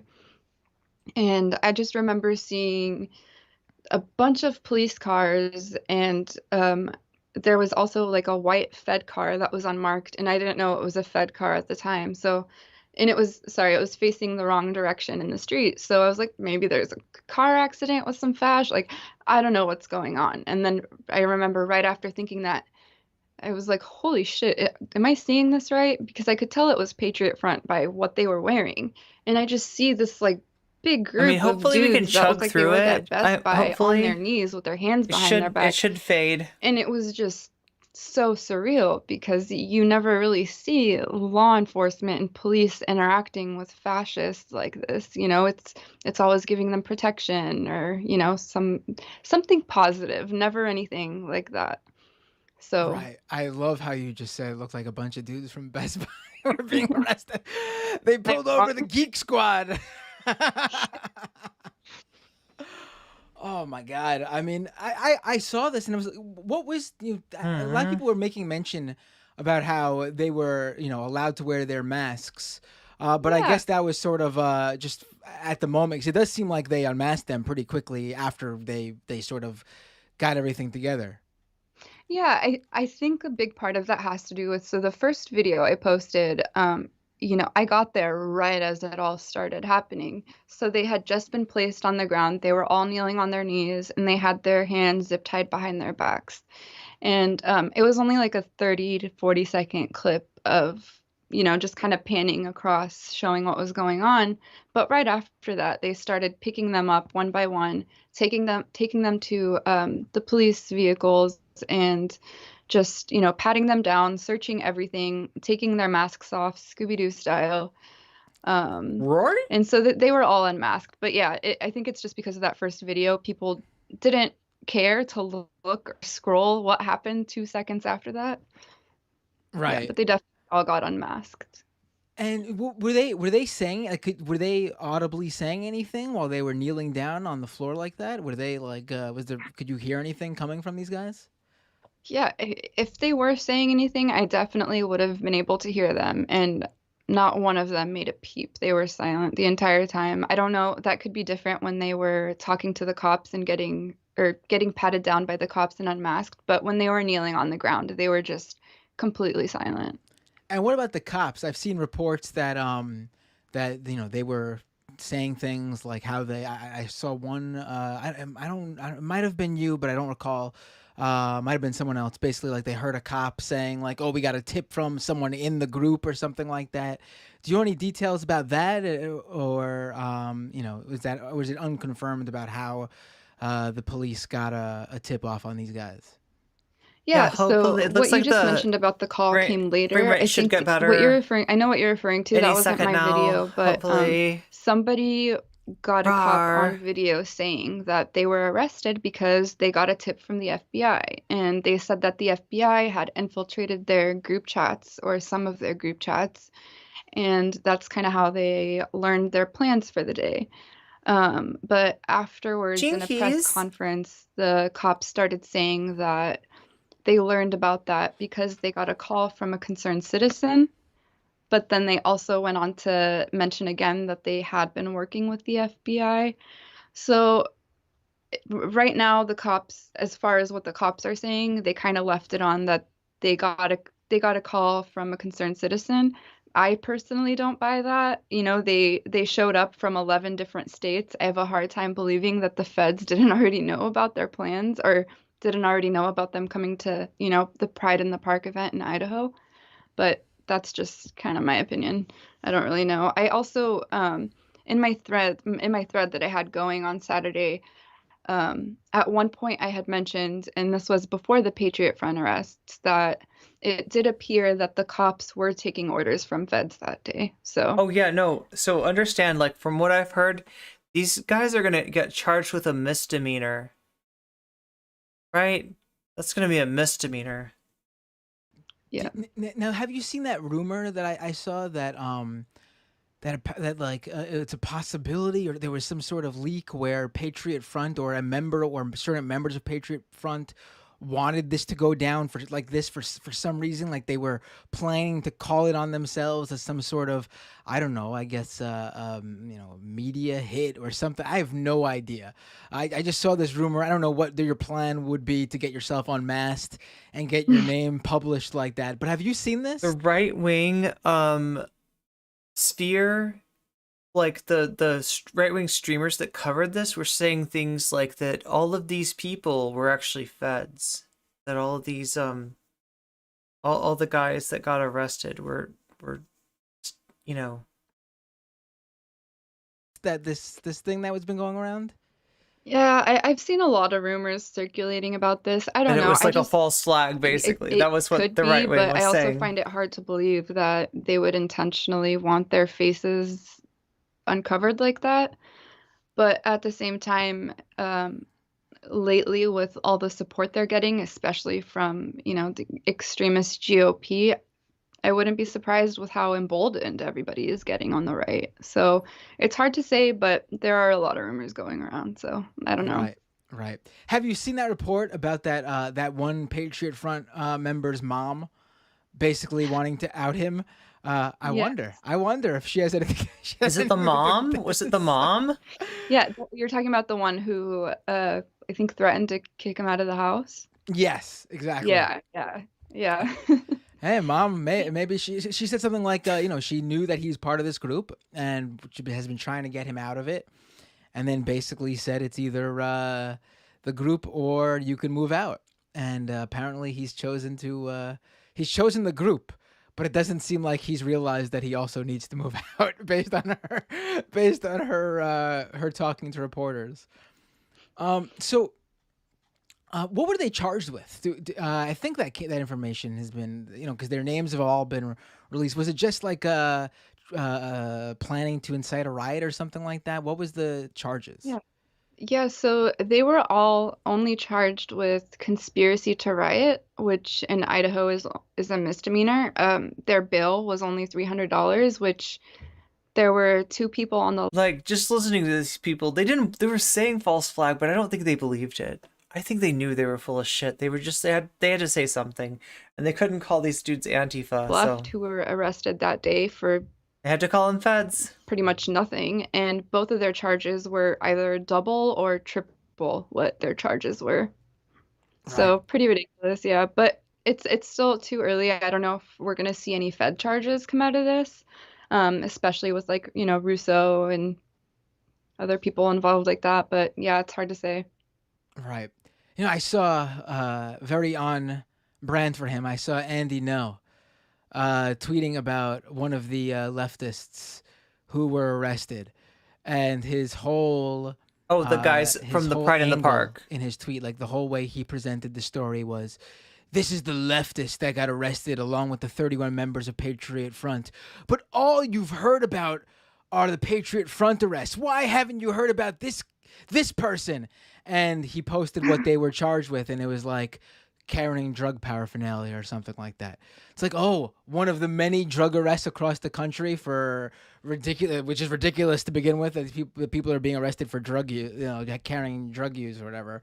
Why haven't we heard about that? Why isn't that a national story? And why is 31 white supremacists hiding in the back of a U-Haul truck being arrested? It just blows my mind that guy even thinks he's fooling anybody, but he is actually. It's so ridiculous. I mean, he posted very, very briefly about Patriot Front and just kind of like, zoomed past it and tried to like bury it in his timeline and hide it, and was really saying nothing, because what's he gonna say? He can try to make up a lie about this. I don't know what it's gonna be, but I can't stand him. He is garbage. Yeah. Do we know what they had planned to do, Patriot Front? Like, has that been reported? Especially being that they didn't do anything, and you said the event was like winding down. Like, what was the whole point? What was the purpose? It's hard to say. There's not yet an official release. They have said that in the U-Haul they did obtain like documented plans on an attack for what they had that day. No idea what that could be. Again, that's something else that has a lot of rumors circulating around it. So I'm really unsure of what their plan was. Yeah, I don't know. Right. Do we know? I guess this has put might have put a little might have hindered any sort of future plans Patriot Front has. But do we know? What they're planning to do? Have you seen anything about what's next for them? So a few days before the Pride in the Park rally, Patriot Front released on their Telegram channel a little teaser that they have. There we go. That's a little bit better. Memorial Day video coming out, and it's just this ridiculous video of them training at some like Nazi summer camp. And in it, they kind of mentioned and alluded to having plans on the 4th of July. So as far as I know, they potentially have something planned for the 4th of July. No idea what it is. No idea if it's legit, or maybe it was legit, and after this, that might change things. It's hard to say, but they have insinuated that they had plans on the 4th of July a few times. All right. And outside of Patriot Front, have you, is there any, is there a next event that you're looking out for in terms of like what the right is going to, various different right groups might descend upon next? This all kind of happens so fast, so there's nothing specific on the calendar yet, but I do predict this to be a relatively spicy summer, just kind of in the wake with basically this call for genocide against trans and queer people, as well as their attack against, abortion centers and Planned Parenthood. Places like that already got kind of spicy last summer, and I think this year it might escalate even a little bit more, unfortunately. Right. A little bit spicy. And I gotta say, I gotta ask, do you have the same problem too? I'm surprised I haven't done this once this episode. I was so sure. That's one way to describe it. That's one way. How many times do you mean to say Patriot Front and accidentally refer to Patriot Prayer and vice versa? Happens to me all the time. It happens. I have to remind myself. I actively make fun of streamers who do that. I actively make fun of them. Up with fascists and their obsession with the word. Right. Yeah. And I have to ask you too, because I talked with this pretty much with, and I sent Sort you of. to Sort of. two previous episodes I did with like activists, Elitist, and intellectual elitist Irene on the West Coast. She's a super meanie butt. What can I say? I want to get your opinion on it. Super meanie butt. What do you think it is about the West Coast that so much of this sort of seems to happen there? Like, I live in New York City. We have our own, right wingers and terrible groups, but like nothing comes to fruition like it does. Like there's no like it's happened, but nowhere near as often or at the level of like full on brawling in parks, brawling in streets, and like the descending from like all sorts of different places up and down the West Coast, and they all come together. And like, what do you think it is about? Like, why do you think that is? Well, Oregon has an extremely brutal racist history. That goes way back, and unfortunately, most of that is still very much present. Not just Oregon, but all across the Pacific Northwest. And in addition to that, you have cities like Portland where it's not as liberal and progressive as I think media makes it out to be. But that being said, there's still a very large, demographic of kind of condensed in this pretty small area of people who, are pretty radical leftists and militant anti-fascists who are willing to put their lives on the line to, stand up against these neo-Nazi groups and fight back and make sure that, they aren't welcome in our cities. And I think it's the combination of the two that really kind of makes it a hot spot for a lot of conflict and confrontation. Whereas somewhere like in Idaho, when, also has a very large population and demographic of, violent far-right extremists and neo-Nazi and Christo-fascist groups, but that's kind of like the majority of the demographic, or the rest are, people who might not be as violent, but they still support them. They're not really coming into conflict like that as much. Right. Now, let's talk a little bit about, only a few more minutes here, but let's talk a little bit about, why, what do you like? What's going on right now in this moment? Like we brought it up earlier to set the stage for what happened in Idaho, and I sort of want to bring it full circle here and sort of take a look at how, this recent war on, trans people and queer people. It's so bizarre to see, and the way they're finding allies that obviously were always there, but are more. I mean, I'm glad he realizes that this is going on, because there's a lot of like cis people who don't. It sucks that like it took so long to convince people, right? And that like not a lot of people took this seriously. But yeah, no, I'm glad he's, open about it. Like you see like TERFs literally arguing with like Daily Wire pundits about who was the trans hater OG. Like it's so weird to see like this sort of, I mean, not weird, but it's so up front in your face now. Like you always knew they had the same, they were sort of strange bedfellows, but bedfellows nonetheless. But like it's sort of like they're just so open with it now. It's so, is it, what are your feelings on that and sort of how it's sort of playing into this moment?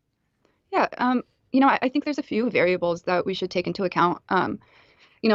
Earlier we mentioned the 43% increase in 2019 and just kind of the uptick overall. And I think, like you said, the Trump era is a big factor, but also this dramatic increase is very likely fueled by continued anti-queer and trans sentiment policy that's been emanating from government officials. I don't think that these attacks are, just random attacks that are happening out of nowhere.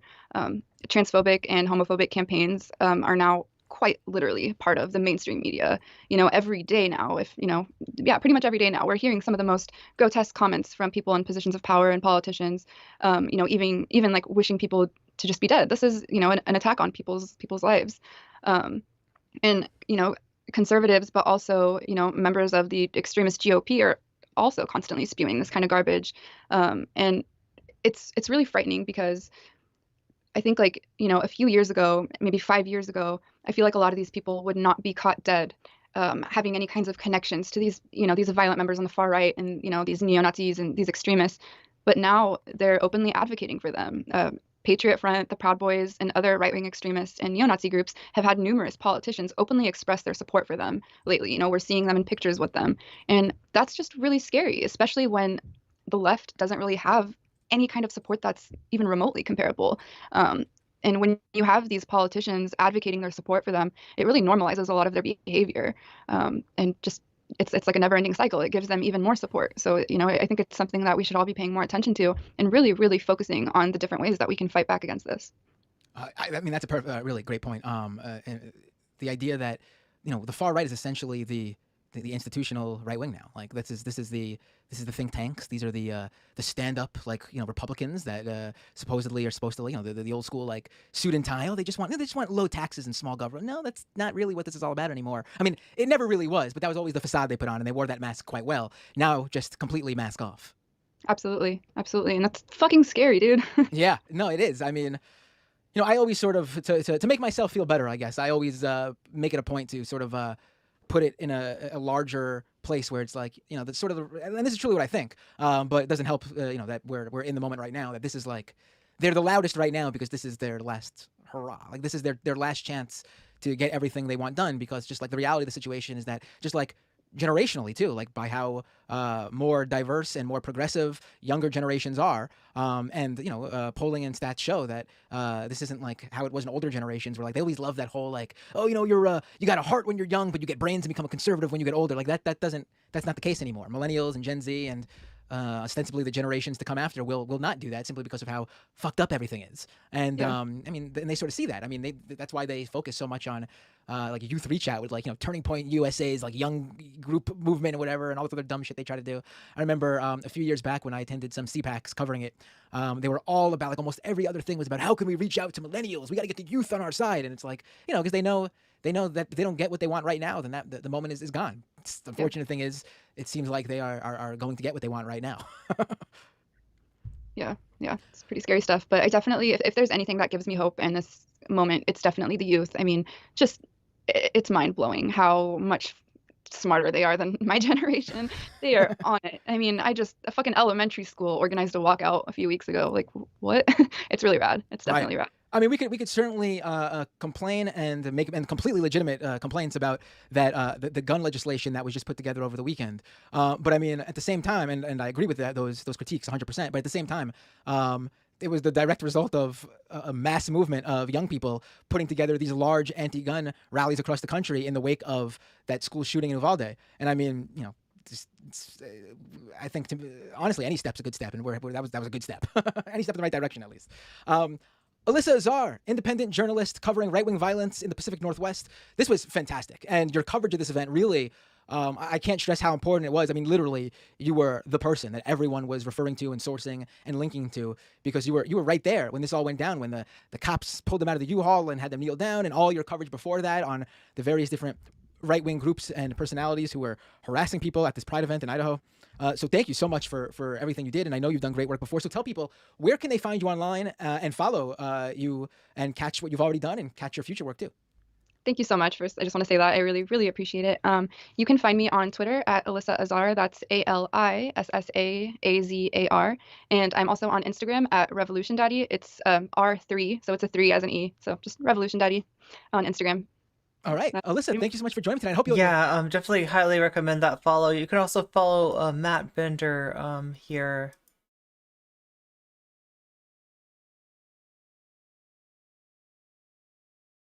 Oh, Matt Bender right here. Okay, chat. Oh my god, if I can never ever get it in. Who should we raid? Okay. Who are we gonna raid? I'm trying to give you Matt Bender's like channel here.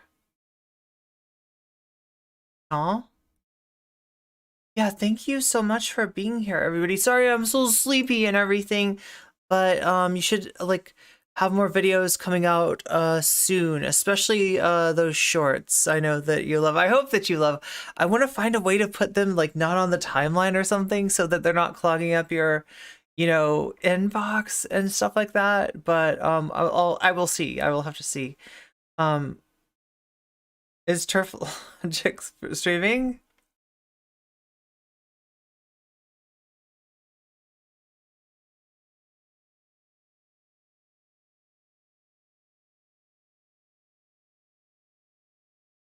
It's 4 a.m. Oh, that's right. I'm keeping you up super late. Okay, who is on though? Seriously, Dirtbag. Heffels is not on. There's no way. Amy is not on. There's no way. Willow. Is Willow on? Maybe Willow is on. Willow be on? And if you're on YouTube, feel free to come over here to Twitch if you want to join us in this raid. We're going to be raiding and sharing some love with other Twitch streamers. Hopefully of the GD. Is GD on? GD's fun. I love some yeah, good night, MRFA. Thank you everybody for being here. Rar. I'm glad we got through that content. I was kind of like, I don't know. It's been tough lately, chat. It's been really, really tough. But yeah, thanks to Poly people for showing up and showing your support and solidarity. It means a lot. Always good to see that. Rar. Do we have any confirmation? Is Willow streaming? Is there anybody we can confirm is streaming? I feel like Cat Stop the Kittens is almost always streaming.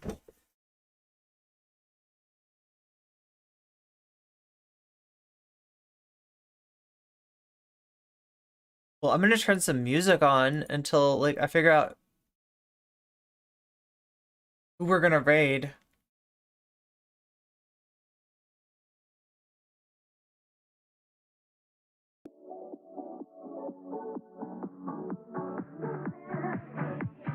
It says who's on. Oh, is that GD?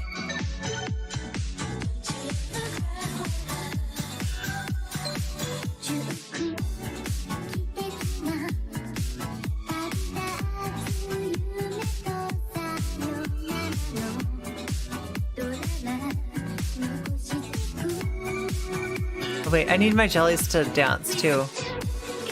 Oh yeah, we're gonna get jelly emotes really soon. And they're gonna dance. Jelly emotes. They're gonna wiggle, wiggle, wiggle. Oh my god, thank you, Spicy Trash Cat. Thank you for the follow. Meow.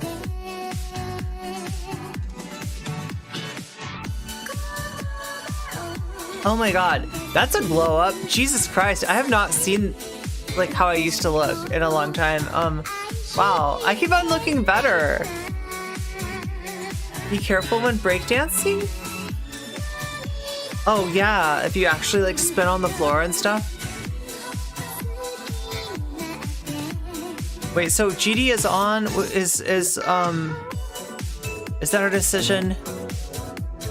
Are we going into GD's chat? Oh my god, what is GD's whole name?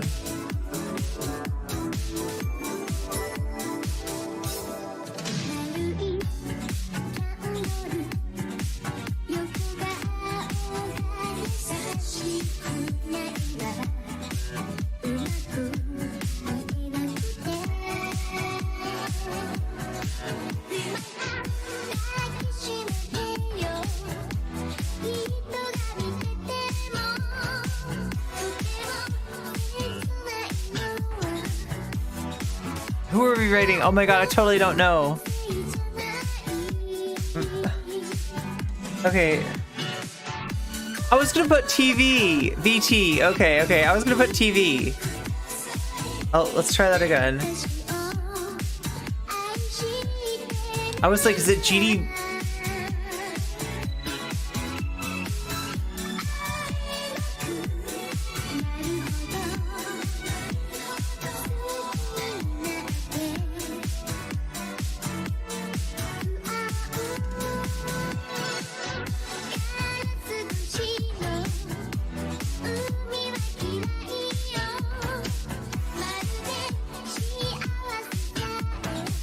It won't raid. It's like it's my software. It's being a butt. Oh shit, do we even SO? Yeah, thank you, Nina. Thank you everybody for being here. I feel like I should have SO'd Polly. I don't know, I was just surprised, honestly, chat. When Polly and I talked last, we did not leave on great terms. Like we were like, I don't know, things were weird.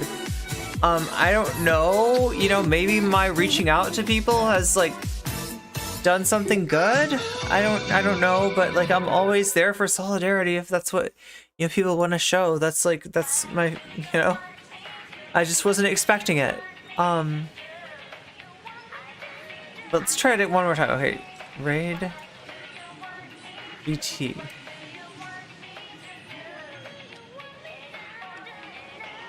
I love this song. Ah!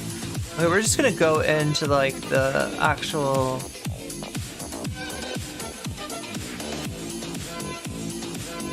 We just gotta go into the actual Twitch itself.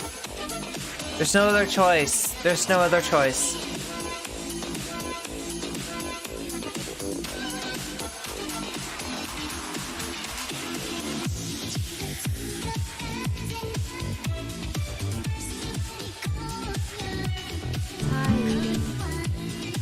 Meow. Okay, here. We can probably raid here. Raid. There we go. Yes, we can do this. It's working. The raid is working. Yes, everybody in there. And if you're on YouTube, feel free to come over to the Twitch side of things and you can raid with us. We're going to hit GD for a second night in a row because we really like speedrunning and we really like ROM hacking. You know what I'm saying? Like, it's stuff I can't do. Yeah, that's what, this is when I'm watching like video game content, I like to watch something that I can't do, and GD definitely does stuff that I could not do on video games. So what should our raid message be? Jellyfish? Wait, is our thing the jellyfish jiggle? Like, cause like we've got, our cat girls, but we've got like the couples wiggle, and is it like the jellyfish jiggle? Jellyfish jiggle? I don't know. Does that sound okay? Oh my god, chat, I can't make up my mind right now. I don't know. What do you want me to? What do you want me to do? Meow, meow, meow. Yeah, so what are we saying? Jelly jiggle? I don't know. Or cat girl raid, or,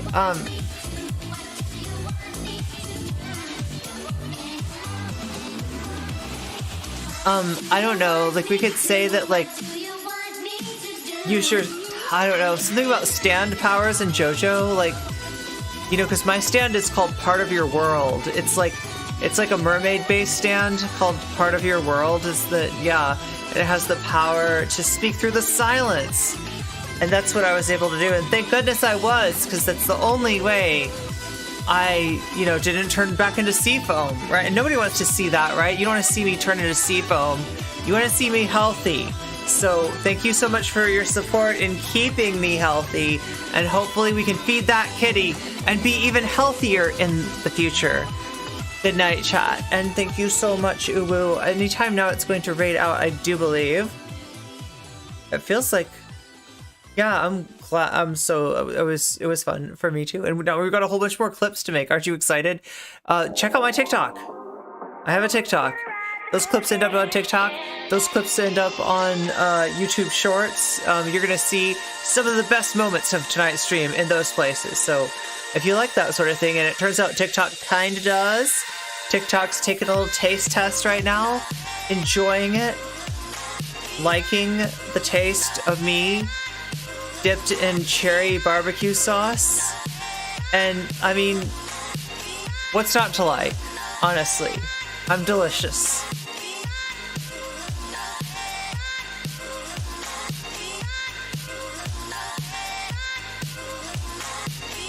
Thank you. And like, I'm like, has the raid raided? Did the raid raid? Did the raid raid? I think the raid raided, right? Okay. So we're good, right? The raid has raided. The raid has been. Was this? I just didn't see the raid. It didn't take me in. Oh, that's why you gotta reload this. Oh. Anyway, chat. My technology is great. Oh, it wants my password anymore. Anyway, massive love to everybody. I will see you tomorrow. I'll be back for another stream. Hopefully earlier this time. But thanks for being here anyway. I hope I didn't keep you up too late. Meow, meow, meow, meow.